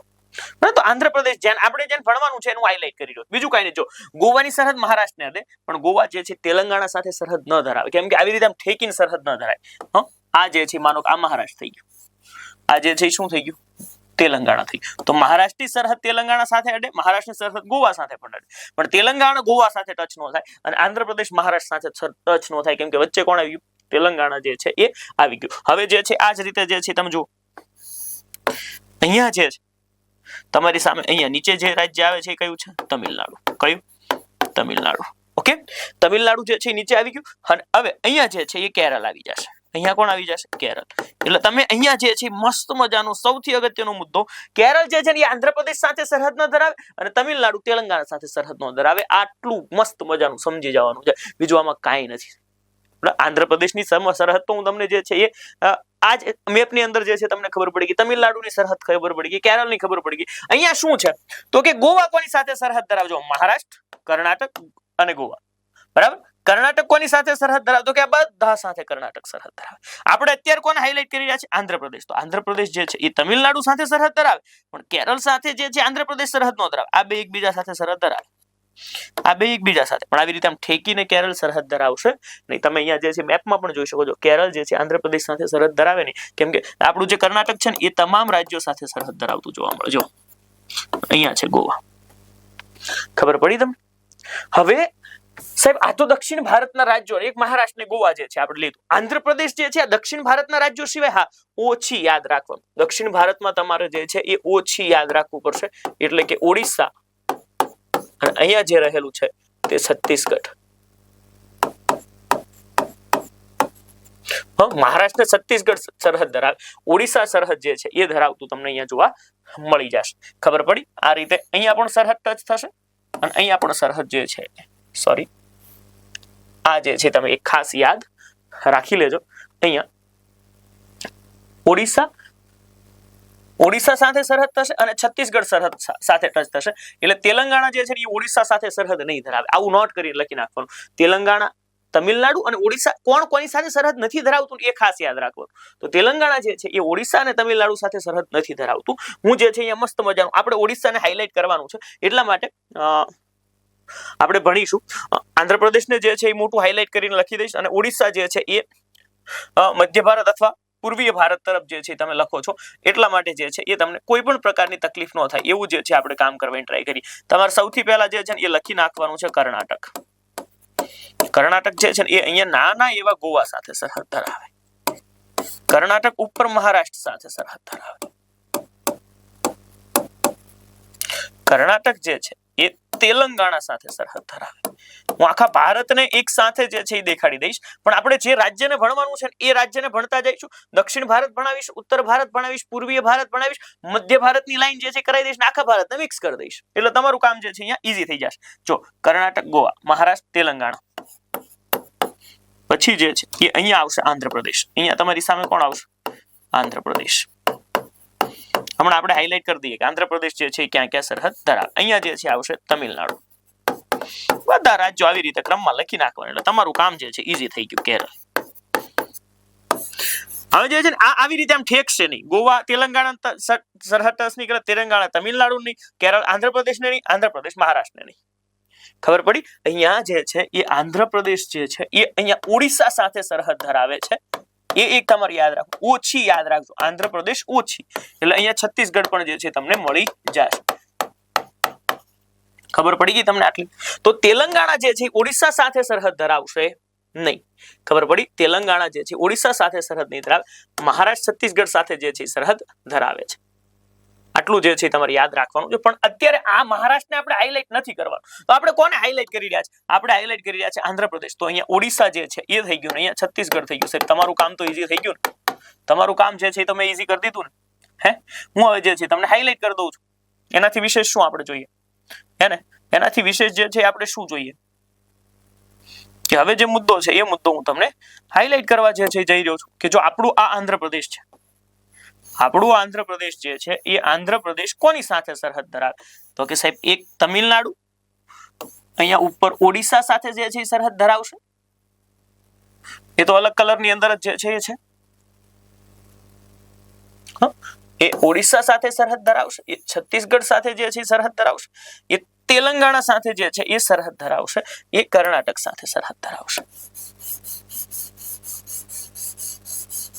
કર્ણાટક તો બધા સાથે સરહદ ધરાવે છે. તો આ જે છે એ તમારો મેઇન જે છે એ મુદ્દો હતો, એ આપણે મુદ્દો જોઈ લીધો. ખબર પડી ગઈ? આંધ્રપ્રદેશ કોની કોની સાથે સરહદ ધરાવે? તો આંધ્રપ્રદેશ, છત્તીસગઢ, ઓડિશા, તેલંગાણા, તમિલનાડુ, કર્ણાટક. આટલું જે છે તમારે લખીને રાખવાનું છે કે આપણું આ આંધ્રપ્રદેશ છે એ કોની સાથે સરહદ ધરાવે છે. ચાલો, સરહદનો મુદ્દો જે છે એ તમને ખબર પડી ગઈ. અહીંયા જે છે એનામાંથી છૂટું પડ્યું છે કોણ? તેલંગાણા. ઓકે, આંધ્રપ્રદેશ જે છે એની સરહદ જે છે એ તમિલનાડુને પણ જે છે એ ટચ કરશે. અહીંયા કર્ણાટકને જે છે એ સરહદ ટચ કરશે. ટૂંકમાં સાહેબ કર્ણાટકને એકને હાઇલાઇટ બનાવીને રાખો, તમારું કામ જે છે એ થઈ ગયું. હે ને? આપણે જે રાજ્યને ભણવા જઈ રહ્યા છીએ તે રાજ્યનું આ જે છે એ આપણે કહીએ ને કે એમ ભારતનું પ્રતીક ચિહ્ન જે છે એ અશોક ચક્ર છે. તો અશોક ચક્ર તો બધા રાજ્યોની અંદર આવશે. આ પ્રતીક ચિહ્ન જે છે તેને ધમ્મ ચક્ર પણ કહેવામાં આવશે. શું કહેવામાં આવશે? ધમ્મ ચક્ર તરીકે જે છે એ ઓળખવામાં આવશે. એ ખાસ જે છે એ તમારે નોંધી લેવાનું છે. શું કહેવામાં આવવાનું છે? આ ચક્રને ધમ્મ ચક્ર. શું કહેશે? ધમ્મ ચક્ર. બરાબર, આ ધમ્મ ચક્ર જે છે એ તમને જોવા મળી રહ્યું છે. ઓડિશાનું પ્રતીક ચિહ્ન જ્યારે પૂછાય ત્યારે જે છે તમારે ધમ્મ ચક્ર. સાહેબ એટલી બધી વિશેષ માહિતી નહીં આપું કે જેટલી તમે ગુજરાતને જાણો છો. હું એક જ લેક્ચરમાં જે છે આંધ્રપ્રદેશ તમને ભણાવી દઈશ. એટલે એ તે પ્રમાણે જે નહીં યાદ રાખવાનું હોય ને એ હું તમને કહી દઈશ. પ્રથમ ભાષા આધારિત રાજ્ય છે. ભાષા આધારિત રાજ્ય પ્રથમ કોણ બન્યું? ભાષા આધારિત પહેલું રાજ્ય જે છે એ આંધ્રપ્રદેશ જે છે એ બન્યું. આ આંધ્રપ્રદેશ જે છે એ 1 ઓક્ટોબર 1953 ના રોજ જે છે એ આંધ્રપ્રદેશની શું થાય છે? સ્થાપના થાય છે. આ ઉપરાંત જે છે એ આ કઈ ભાષા આધારિત બન્યું? તેલુગુ ભાષા આધારિત. જ્યારે 1 ઓક્ટોબર 1953 ના રોજ આ રાજ્ય બન્યું ને ત્યારે હૈદરાબાદ અને એની આજુબાજુના જે વિસ્તારો હતા ને, હૈદરાબાદ ને એ બધા જે છે એ આ રાજ્યની અંદર નહોતા જોડાયેલા. એટલે આને જે છે એ પૂર્ણ રાજ્ય જે છે એટલે કે બધું જ આંધ્રપ્રદેશ જે પહેલા હતું તેલંગાણા બન્યા પહેલા એ બનતા જે છે એ 1956 નો જે છે એ સમય લાગ્યો. બરાબર, એટલે સંપૂર્ણ આંધ્રપ્રદેશ જે છે, સંપૂર્ણ આંધ્રપ્રદેશ તેલંગાણા સાથેનું જે હતું એ 1956 માં બન્યું હતું. પહેલું રાજ્ય આ બન્યું અને છેલ્લું રાજ્ય આ જે છે એ છૂટું પડ્યું. કેમ કે રાજ્ય આ છૂટું પડ્યું. જમ્મુ કાશ્મીર ને એ તો જે છે એ શું થઈ ગયા છે? કેન્દ્ર શાસિત પ્રદેશ બન્યા છે. એટલે છેલ્લું બનેલું રાજ્ય જે છે એ તો તેલંગાણા થશે ને આંધ્રપ્રદેશમાંથી. ઓકે, રાજધાની જે છે એ અત્યારે સાહેબ અમરાવતી માનવામાં આવી રહી છે. કઈ રાજધાની? અમરાવતી. અને એક બીજો જે છે એ પણ મત છે, વિશાખાપટ્ટનમ. બરાબર. અને આ અમરાવતી જે છે એ ભારતની કુલ 25 હાઈકોર્ટમાંની એક હાઈકોર્ટ છે. હાઈકોર્ટ 25મી અને અંતિમ હાઈકોર્ટ છે. અને અંતિમ હાઈકોર્ટ છે. ખબર પડી. આંધ્રપ્રદેશ માટે શહીદ કોણ થયા હતા? તો આ શહીદ જે છે એ પોટી શ્રી રામલ્લુ.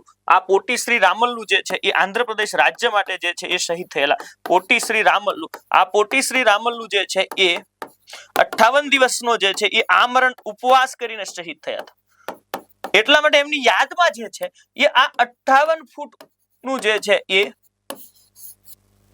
એમનું જે છે એ આ બાવલું અથવા પૂતળું જે છે એ બનાવ્યું છે. સ્ટેચ્યુ આપણે જે છે કે 58 ફૂટનું જે છે એ બનાવ્યું છે. ક્યાં બનાવ્યું છે? તો આ પોટી શ્રી રામલ્લુનું આ જે સ્ટેચ્યુ છે બરાબર એ અમરાવતીમાં છે. ક્યાં છે? અમરાવતીમાં છે. ખબર પડી. આંધ્રપ્રદેશ છે તેની હાઈકોર્ટ કઈ છે? તો કે અમરાવતી છે. આજ અમરાવતી જે છે પહેલી રાજધાની જે છે બનવાની પણ જાહેરાત કરવામાં આવી હતી. હવે વિશાખાપટ્ટનમ એ લોકો વિચારી રહ્યા છે. આ લોકોએ મસ્ત મજાની ગેમ કરી. ખબર છે ને તમને?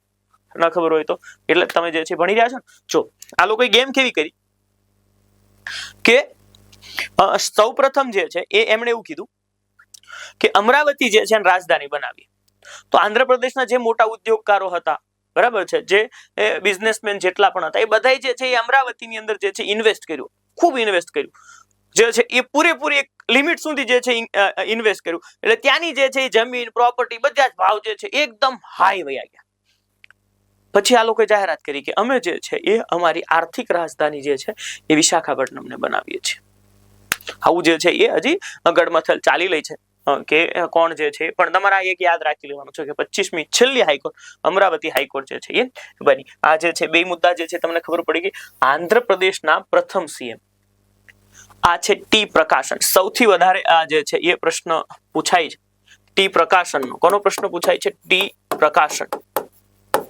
આ ટી પ્રકાશન જે છે તેમનું ઉપનામ આ જે ટી પ્રકાશન છે તેમનું ઉપનામ જે છે ને એ છે મિત્રો આંધ્ર કેસરી. આ કોઈ પણ જનરલ પરીક્ષાની અંદર જે છે એ પૂછાતો પ્રશ્ન છે. આંધ્ર કેસરી જે છે એ કોણ છે? આંધ્રપ્રદેશના પહેલા રાજ્યપાલ. આમ જોવા જઈએ તો પહેલા રાજ્યપાલ જે છે એ તમારે એવી રીતે કઈ યાદ રાખવાની જરૂર પડતી હોતી નથી બરાબર. પહેલા રાજ્યપાલ જે છે એ યાદ રાખવાની જે છે એ જરૂર નથી પડતી હોતી સાહેબ કાયદેસર. પરંતુ આ એટલા માટે યાદ રાખવાનું કારણ કે ગુજરાતી હતા.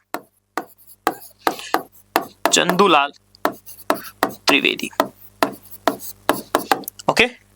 ચંદુલાલ એમ ત્રિવેદી આખું નામ જે છે એ જો તમારે લખવું હોય મદનલાલ કે મોહનલાલ એવું કંઈક છે. ચંદુલાલ એમ ત્રિવેદી.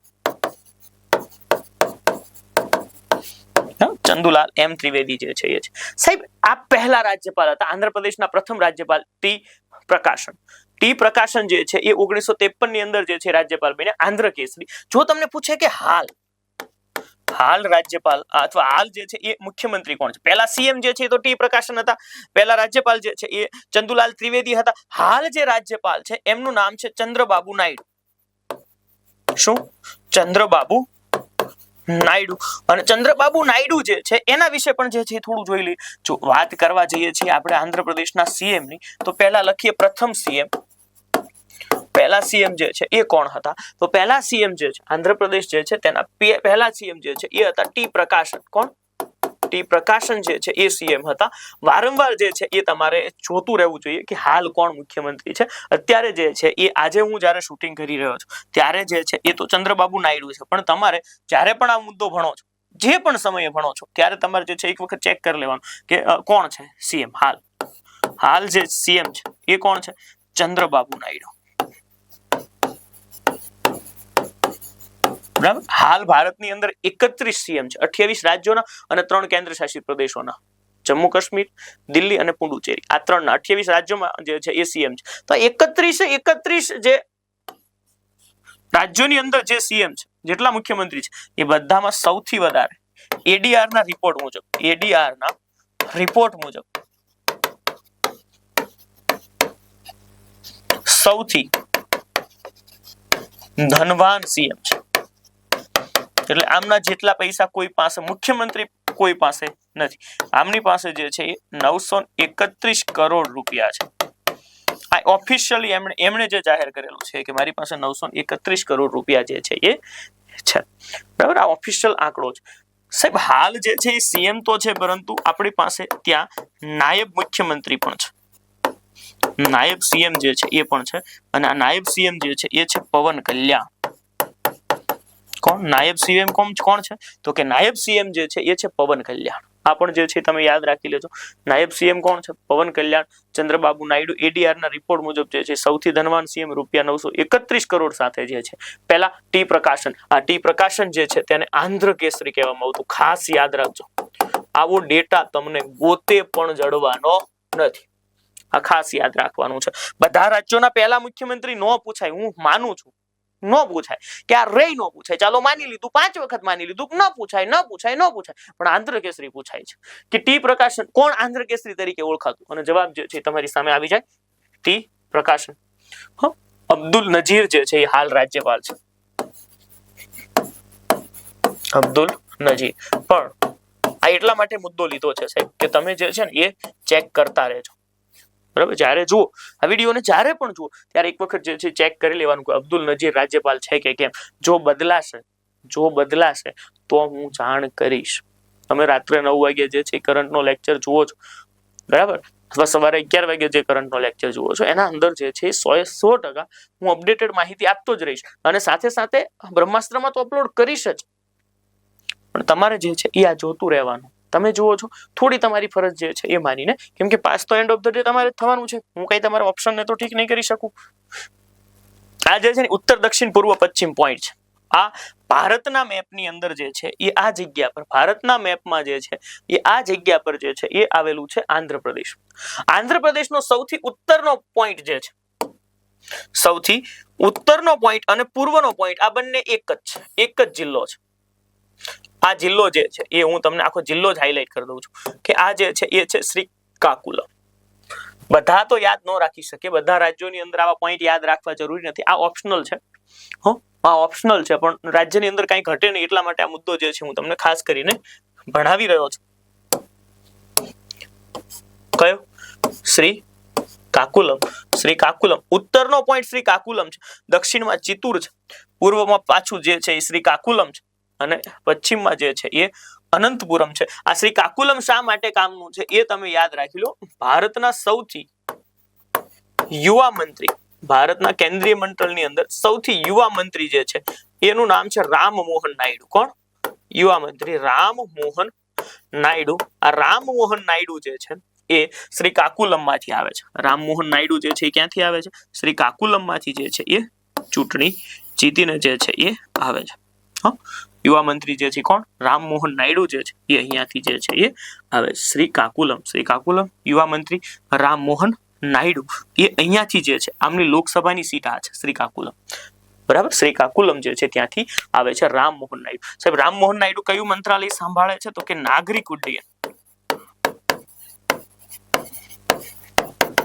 ક્લિયર? નાગરિક ઉડ્ડયન મંત્રાલય જે છે એ સંભાળી રહ્યા છે. જો જિલ્લાની વાત કરવા જઈએ તો જિલ્લા જે છે એ ખાસ નોંધો કે અહીંયા આંધ્રપ્રદેશની અંદર વિભાજન બાદ જે છે 26 જિલ્લા આવી રહ્યા છે. કેટલા જિલ્લા છે?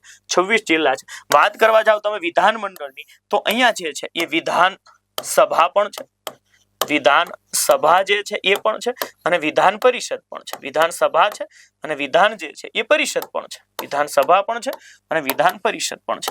વિધાન સભા જે છે તેની સીટો જે છે એ તમે જો જોવા જશો તો 175 જેવી જે છે એ સીટો છે, અને વિધાન પરિષદ જે છે તેની સીટો જે છે એ 58 છે. પણ ખાસ નોંધવાનું કે કુલ કેટલા રાજ્યોમાં જે છે, બરાબર, કેટલા રાજ્યો છે તેના અંદર જે છે એ વિધાન પરિષદ જે છે એ જોવા મળે છે. તો વિધાન પરિષદ માટે જે છે એ અમુક લિમિટેડ જે છે એ રાજ્યો છે, એ જે છે એ તમે યાદ રાખી શકશો.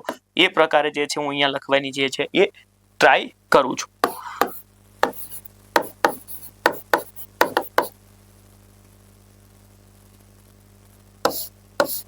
જો આ 2B, આ ટી ઉપરથી જે છે એ શું થયું? તેલંગાણા. ઉપરથી જે છે એ ઉત્તર પ્રદેશ, બી ઉપરથી જે છે એ થયું બિહાર. આ ઉપરાંત જે છે એ મહારાષ્ટ્ર પાસે છે. કોની પાસે છે? મહારાષ્ટ્ર પાસે જે છે એ છે, અને આંધ્રપ્રદેશ જે છે એના પાસે છે. સૂત્ર 2 3 છે, બરાબર. અહીંયા જે છે હું તમારે મારી રીતે જે છે લખાવું છું. જૂટ કા બમ, બરાબર. અહીંયા જે છે એ જમ્મુ કાશ્મીર પાસે હતી, જે રદ થઈ ગઈ. જમ્મુ કાશ્મીર પાસે હતી. પછી જો યુ નો મતલબ થશે ઉત્તર પ્રદેશ, ઉત્તર પ્રદેશ, પછી તેલંગાણા, પછી કર્ણાટક. કોની પાસે? દક્ષિણ ભારતમાં તમિલનાડુ પાસે નથી, એ ખાસ યાદ રાખજો. આંધ્રપ્રદેશ, બિહાર અને મહારાષ્ટ્ર. તો આ જે છે એ 6 રાજ્યો પાસે જે છે એ તમને જોવા મળે છે. શું? વિધાન પરિષદ. અને એમાં આંધ્રપ્રદેશ પાસે જે છે એ છે 58 સીટો. તો જો વિધાન મંડળની અંદર વિધાન પરિષદનું સર્જન કે વિસર્જન, ખાસ વિધાન પરિષદનું સર્જન કે વિસર્જન જે છે એ અનુચ્છેદ 169 મુજબ જે છે એ કરી શકાય છે. તેલંગાણા, ઉત્તર પ્રદેશ, બિહાર, મહારાષ્ટ્ર, આંધ્રપ્રદેશ, અહીંયા જે છે કર્ણાટક બાકી છે. બાકી આ જે છે એ મેં તમને રાજ્યો લખાવી દીધા છે. ચૂટકા બમ પરથી જે છે તમે યાદ રાખી શકો. જેમાં જમ્મુ કાશ્મીરની જે છે ને એ રદ કરવામાં આવી 2019. વિધાન પરિષદ જે છે એ શું કરવામાં આવી? રદ કરવામાં આવી. રદ. આ જે છે તમે યાદ રાખી લેજો. જિલ્લા 26 છે. વિધાનમંડળની જે છે મેં તમને અહીંયા વાત વ્યવસ્થિત રીતે જે છે એ કરી. આંધ્રપ્રદેશ છે ને આપણું આંધ્રપ્રદેશ, આ આંધ્રપ્રદેશની સૌથી ઊંચી ઘાટી જે છે એ અરમા ઘાટી અથવા અરમા ચોટી જે છે, અરમા ઘાટીની જે ચોટી છે એ, અથવા જીંદ ઘાટી, આ બે એક જ છે. જીંદ ઘાટી આ બંને એક જ છે. ખાસ કરીને તમે અહીંયા જે છે એ આ ભારત જે છે જોઈ લીધું. આ પશ્ચિમ ઘાટ છે અને આ પૂર્વીય ઘાટ. આ પૂર્વીય ઘાટની પણ સૌથી ઊંચી ચોટી છે કઈ? અરમા ઘાટી અને જીંદ ઘાટી. બરાબર. આ જે છે એ ફોટો છે તમારી સામે અરમા ઘાટીનો અથવા જીંદ ઘાટીનો, જે અહીંયા સ્થિત છે આંધ્રપ્રદેશની અંદર. તો આ જે છે તમે યાદ રાખજો. જે પૂર્વીય ઘાટની પણ જે છે એ સૌથી ઊંચી ચોટી જે છે એ કહેવામાં આવે છે.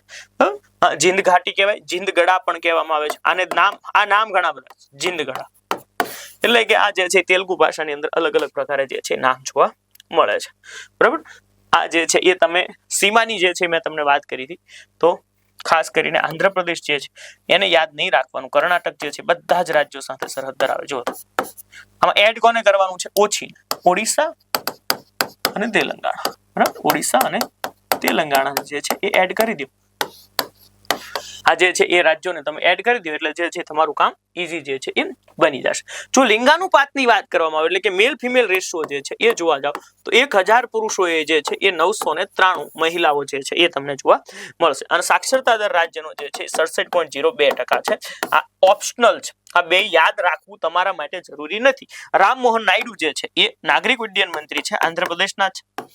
એ મેં તમને હમણાં લખાયું. નાગરિક ઉડ્ડયન મંત્રી, સૌથી યુવા મંત્રીનો જે છે એ એવોર્ડ આમને મળ્યો છે. સૌથી યુવા, સૌથી કાર્યરત યુવા મંત્રી જે છે તેની વાત જે છે એ કરવામાં અહીંયા જે છે આવી. રાજકીય પોપટ, રાજકીય પક્ષી જે છે તેની વાત કરવા જઈએ તો ગુલાબી રંગનો પોપટ ફોટો જે છે તમે જોઈ શકશો. ગુલાબી રંગનો પોપટ, કાળા રંગનું હરણ, રાજકીય પશુ અથવા પ્રાણી. આ જે છે પશુ પ્રાણી જે તમે માનો એ, કેમ કે પશુ તો કોઈ છે નહીં, પ્રાણી આવશે. કાળા રંગનું હરણ, કાળા રંગનું હરણ. બરાબર. કાળા, જો અહીંયા જે છે એ તમે ફોટો જોઈ શકો છો. પોપટ, કાળા રંગનું હરણ.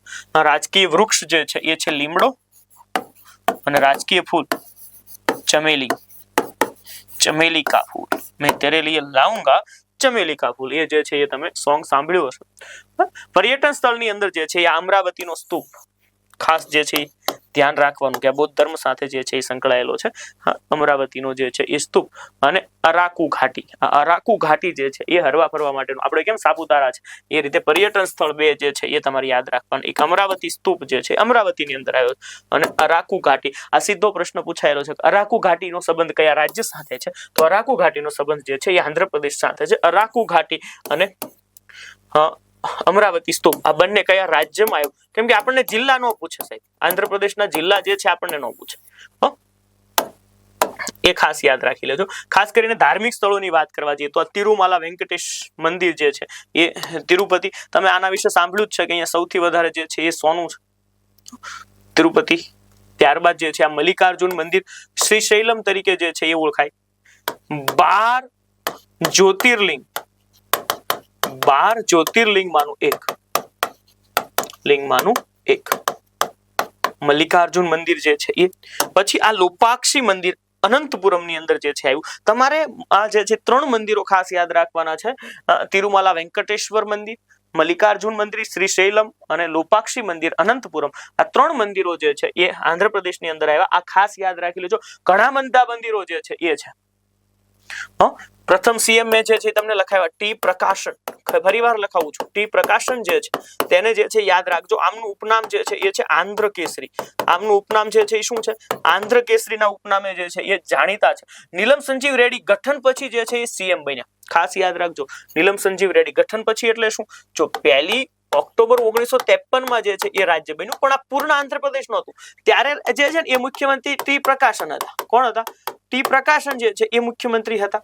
બરાબર. આ નીલમ સંજીવ રેડ્ડી જે છે ગઠન પછી એટલે કે 1956 માં જે અંતતઃ એટલે કે અંતે જે છે પૂર્ણ આંધ્રપ્રદેશ આવ્યું ત્યારે જે છે એ જે છે મુખ્યમંત્રી નીલમ સંજીવ રેડ્ડી બનેલા. બરાબર. એટલે ઘણીવાર જે છે એ પૂછાય છે કે નીચેનામાંથી કયા આ જે છે એ રાષ્ટ્રપતિ મુખ્યમંત્રી પણ બનેલા? તો એમાં જે છે તમારી સામે આવશે નીલમ સંજીવ રેડ્ડી. નીલમ સંજીવ રેડ્ડી જે છે એ બિનહરીફ, કેવા? બિનહરીફ રાષ્ટ્રપતિ બનેલા. એની સામે કોઈ ચૂંટણીમાં ઉભું રહેલું નહીં. વેંકૈયા નાયડુ, તમે જે છે બંધારણની અંદર જ્યારે મારી પાસે રાષ્ટ્રપતિ બન્યા છો ને ત્યારે મેં જે છે એ ઇન્દિરા ગાંધી વાળી સ્ટોરી જે છે એ કરેલી. વેંકૈયા નાયડુ એટલે કે 13મા ભારતના ઉપરાષ્ટ્રપતિ. 13મા ભારતના શું ઉપરાષ્ટ્રપતિ જે છે એ પણ અહીંયાથી જે છે એ આવેલા છે. રામસર સાઇટની જે છે એ વાત કરવા જઈએ તો ભારતની અંદર કુલ 91 રામસર સાઇટ છે. 91 રામસર સાઇટ છે આજની તારીખે. આ સતત આંકડો અપડેટ થતો હોય છે એટલે આને જે છે એ સાથે બાજુમાં આને લખો ને ત્યારે 1-2 લાઈન જે છે ખાલી પણ મૂકી દેવી. બરાબર. 91 આ વધે, દર વર્ષે જે છે રામસર સાઇટ વધે. આમાં જે છે એ આંધ્રપ્રદેશની અંદર જે રામસર સાઇટ છે તેનું નામ છે કોલેરુ ઝીલ, જે અહીંયા આવેલી છે. કોલેરુ જે છે એ સંપૂર્ણ રીતે આંધ્રપ્રદેશમાં છે. તેલંગાણા નથી લખવાનું. કોલેરુ ક્યાં છે? બરાબર. આ ઉપરાંત જે છે એ કુચીપુડી, આ કુચીપુડી જે છે એ પણ ક્યાં આવેલું છે? તો કે કુચીપુડી પણ જે છે એ આંધ્રપ્રદેશની અંદર જે છે એ આવેલું છે. હવે આંધ્રપ્રદેશના રાષ્ટ્રીય ઉદ્યાન અને ટાઈગર રિઝર્વ જે છે આપણે જોઈએ છે. જો આંધ્રપ્રદેશના પ્રમુખ રાષ્ટ્રીય ઉદ્યાન અને ટાઈગર રિઝર્વ આ બંને જે છે એક નજર નાખી. આ જે છે એ તમે જોવા જશો તો પાપીકોંડા આંધળા હોય ને એ પાપી હોય, આંધળા હોય એ કેવા હોય? પાપી હોય. એટલે આંધ્રપ્રદેશના પ્રમુખ રાષ્ટ્રીય ઉદ્યાન અને ટાઈગર રિઝર્વની અંદર જે છે એ પાપીકોંડા રાષ્ટ્રીય ઉદ્યાન જે છે એ તમને જોવા મળી જશે. તો આંધ્રપ્રદેશની અંદર જે છે થયું. ત્યારબાદ રાજીવ ગાંધી જે છે એ તમને આંધ્રપ્રદેશની અંદર જે છે જોવા મળશે. રામેશ્વરમ રાષ્ટ્રીય ઉદ્યાન કે જેનું નવું નામ આપણે રાજીવ ગાંધી જે છે એ રાખ્યું છે. ક્લિયર. આમનું જે છે હૈદરાબાદ ખાતે નિધન થયું હતું. એટલે પહેલા હૈદરાબાદ જે છે આંધ્રપ્રદેશમાં હતું એટલે ઘણા બધા જે છે એ તમને હૈદરાબાદ અને આંધ્રપ્રદેશની અંદર રાજીવ ગાંધી જે છે એના નામ સાથે જોડાયેલી વસ્તુઓ જે છે જોવા મળશે. જો વેંકટેશ્વર રાષ્ટ્રીય ઉદ્યાન, આને કેમ પાપીકોંડા આંધળા હોઈએ, પછી રાજીવ ગાંધી જે છે એ અહીંયા તમને જે છે એ જોવા મળી જશે. અને અહીંયા જે છે એ વેંકટેશ્વર રાષ્ટ્રીય ઉદ્યાન, વેંકટેશ્વર જે છે એ પણ તમને ક્યાં જોવા મળશે? આંધ્રપ્રદેશની અંદર જે છે જોવા મળશે. નાગાર્જુન સાગર શ્રીશૈલમ ટાઈગર રિઝર્વ જે છે અહીંયા જોવા મળશે. આંધ્રપ્રદેશની અંદર જે છે એ 2 સંશોધન કેન્દ્રો અથવા રિસર્ચ સ્ટેશન જે છે એ આવેલા છે. એક છે ઈસરોનું અને એક જે આપણું તમાકુ સંશોધન કેન્દ્ર હતું. તમાકુ સંશોધન કેન્દ્ર જે રાજમુંદ્રી ખાતે અથવા રાજમહેન્દ્રવરમ અથવા રાજમુંદ્રી જે કહીએ છીએ ત્યાં જે હતું તમાકુ સંશોધન કેન્દ્ર, તેનું જે છે નવું નામ જે છે આપણે કર્યું છે રાષ્ટ્રીય વાણિજ્ય કૃષિ અનુસંધાન સંસ્થાન. બરાબર. કૃષિ સંશોધન સંસ્થાન એવું પણ જે છે કહી શકો.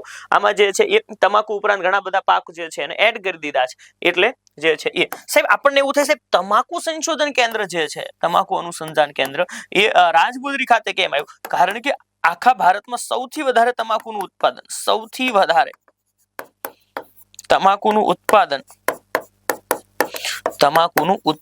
જે છે આખા ભારતમાં સૌથી વધારે તમાકુનું ઉત્પાદન જે છે એ આંધ્રપ્રદેશ ખાતે થાય છે. ક્યાં થાય છે?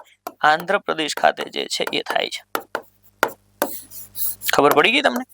આખા ભારતની અંદર સૌથી વધારે તમાકુનું ઉત્પાદન જે છે એ આંધ્રપ્રદેશ ખાતે થાય છે. એટલા માટે આ જે કેન્દ્રીય તમાકુ અનુસંધાન સંસ્થા છે એ રાજમંડ્રી ખાતે હતું, તેનું નવું નામ જે છે એ કરી નાખ્યું છે રાષ્ટ્રીય વાણિજ્ય કૃષિ અનુસંધાન સંસ્થાન. અને આ ઈસરો તો આપણને ખબર જ છે, સતીશ ધવન અંતરિક્ષ કેન્દ્રનું મુખ્યાલય શ્રી હરિકોટા આંધ્રપ્રદેશ ખાતે આવેલું છે. આ તો ખાસ ખબર જ હોય છે. ઓકે, હવે જે છે એ આંધ્રપ્રદેશના પ્રમુખ લોક નૃત્યો જે છે તેને જે છે જોઈને ટ્રાય કરી. આના અંદર જે છે હું અમુક તમને જે છે એ લખાવું છું, એ ખાસ યાદ રાખજો. એક છે વીર નાટ્યમ, લોક નૃત્યો છે. બાકી ક્લાસિકલ નૃત્ય જે છે એ તો મેં તમને ભણાવેલા છે. વીર નાટ્યમ આ જે છે એક યાદ રાખી લેજો. એક ધીમસ યાદ રાખજો, ધીમસ. આ ધીમસ છે. ધીમસની અંદર જે છે એ હાંડો જે હોય ને એ દગદગતો જે છે એ લેવામાં આવતો હોય છે અને એ જે છે માથા પર જે છે મૂકવામાં આવતો હોય. આ ધીમસ છે. આની નૃત્ય કેવું છે? આ ધીમસ નૃત્ય જે છે આપણે ગુજરાતની અંદર જેમ ગરબો છે એવી રીતે આંધ્રપ્રદેશની અંદર જે છે એ ધીમસ છે. આંધ્રપ્રદેશમાં શું છે? ધીમસ છે. વીર નાટ્યમ તમે જે છે જોઈ શકો છો. હા, મહિલાઓ જે છે એ વીર સ્વરૂપ જે છે એ ધારણ કરે છે. ભામાકલ્પ એક જે છે મુદ્રા છે, એ હકીકતમાં જે છે આ રીતે આ પગ, માનો કે અમારો પગ છે, આ પગ ઊંચો કરવાની આ મુદ્રા જે છે એને જે છે એ ભામાકલ્પમ તરીકે જે છે ઓળખવામાં આવે. ભામાકલ્પમ, પછી જે છે એ ધીમસ અને વીરનાટ્યમ. આ ત્રણે ત્રણ, વીરનાટ્યમ, ભામાકલ્પમ અને ધીમસ, આ ત્રણે ત્રણ નૃત્યો જે છે તમે યાદ રાખો. છડી નૃત્ય જે છે એ તો લોક નૃત્યની અંદર જે છે કોમન નૃત્ય છે.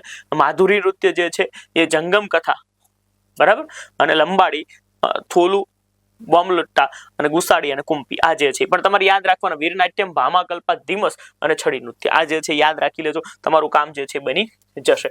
આંધ્રપ્રદેશના જે છે ફેમસ ફેસ્ટિવલ, જો એક જે છે એ ઉગાદી ફેસ્ટિવલ પાક્કો પૂછાય. ઉગાદી ફેસ્ટિવલ જે છે એ કેટલી બધી વખત ગુજરાતની પરીક્ષાઓમાં પૂછાય. ઉગાદી ફેસ્ટિવલ આ જે છે એ તમારી સામે જે છે એ તમને જે છે એ જોવા મળશે. જો આ જે છે ને એ મકર સંક્રાંતિનો, જો આ પતંગો જે છે ઉડી રહી છે, બરાબર, આપણે મકર સંક્રાંતિ જેને કહીએ તેને પેડા પાડુંગા કે પેડા પાડુંગા, પેડા પાડુંગા, પેડા પાડુંગા, બરાબર. ફ્લેમિંગો ફેસ્ટિવલ આ જે છે ફ્લેમિંગો ફેસ્ટિવલ જે છે એ આંધ્રપ્રદેશ, ગુજરાતમાં પણ ફ્લેમિંગો ફેસ્ટિવલ થાય, નથી થતું એવું નથી, પણ અહીંયા પણ જે છે ફ્લેમિંગો ફેસ્ટિવલ જે છે જોવા મળે. ઉગાદી જે છે આ ઉગાદી છે, બરાબર. તિરુપતિ તિરુમાલા બ્રહ્મોત્સવ, તિરુપતિ તિરુમાલા જે છે એ બ્રહ્મોત્સવ જે છે એ તમને જોવા મળશે. ત્યારબાદ તાળી ત્યોહાર, દેવી ગૌરીની પૂજા જે છે, આમાં ગૌરી જે છે તેની જે આપણે કેમ રથયાત્રા નીકળે એ પ્રમાણે જે છે એ તાળી ત્યોહાર જે છે એ જોવા મળે. અને આ દક્કન ફેસ્ટિવલ જેના અંદર જે છે એ ગુબારા ટાઈપ જે છે રચના આકાશની અંદર જે છે છોડવામાં આવે. તો દક્કન ત્યોહાર, ઉગાદી, ફ્લેમિંગો ફેસ્ટિવલ, પેડા પાડુંગા, આ બધા જ જે છે એ આંધ્રપ્રદેશના જે છે એ પ્રમુખ ઉત્સવ, મેળા અને ત્યોહાર જે છે એ તમને જોવા મળી જશે. ખબર પડી ગઈ તમને આટલી? આ મુદ્દાઓ જે છે તમે બહુ જ સારી રીતે જે છે એ સમજાશો આવી આશા રાખું છું. મળીએ છીએ મિત્રો આપણે આની સાથે જ એક નવા લેક્ચર સાથે. ત્યાં સુધી જોતા રહો અભયમ લાઈવ. હા, આંધ્રપ્રદેશથી શરૂઆત કરી છે, 28મું રાજ્ય ગુજરાત હશે. ચાલો, જય હિન્દ, જય ભારત.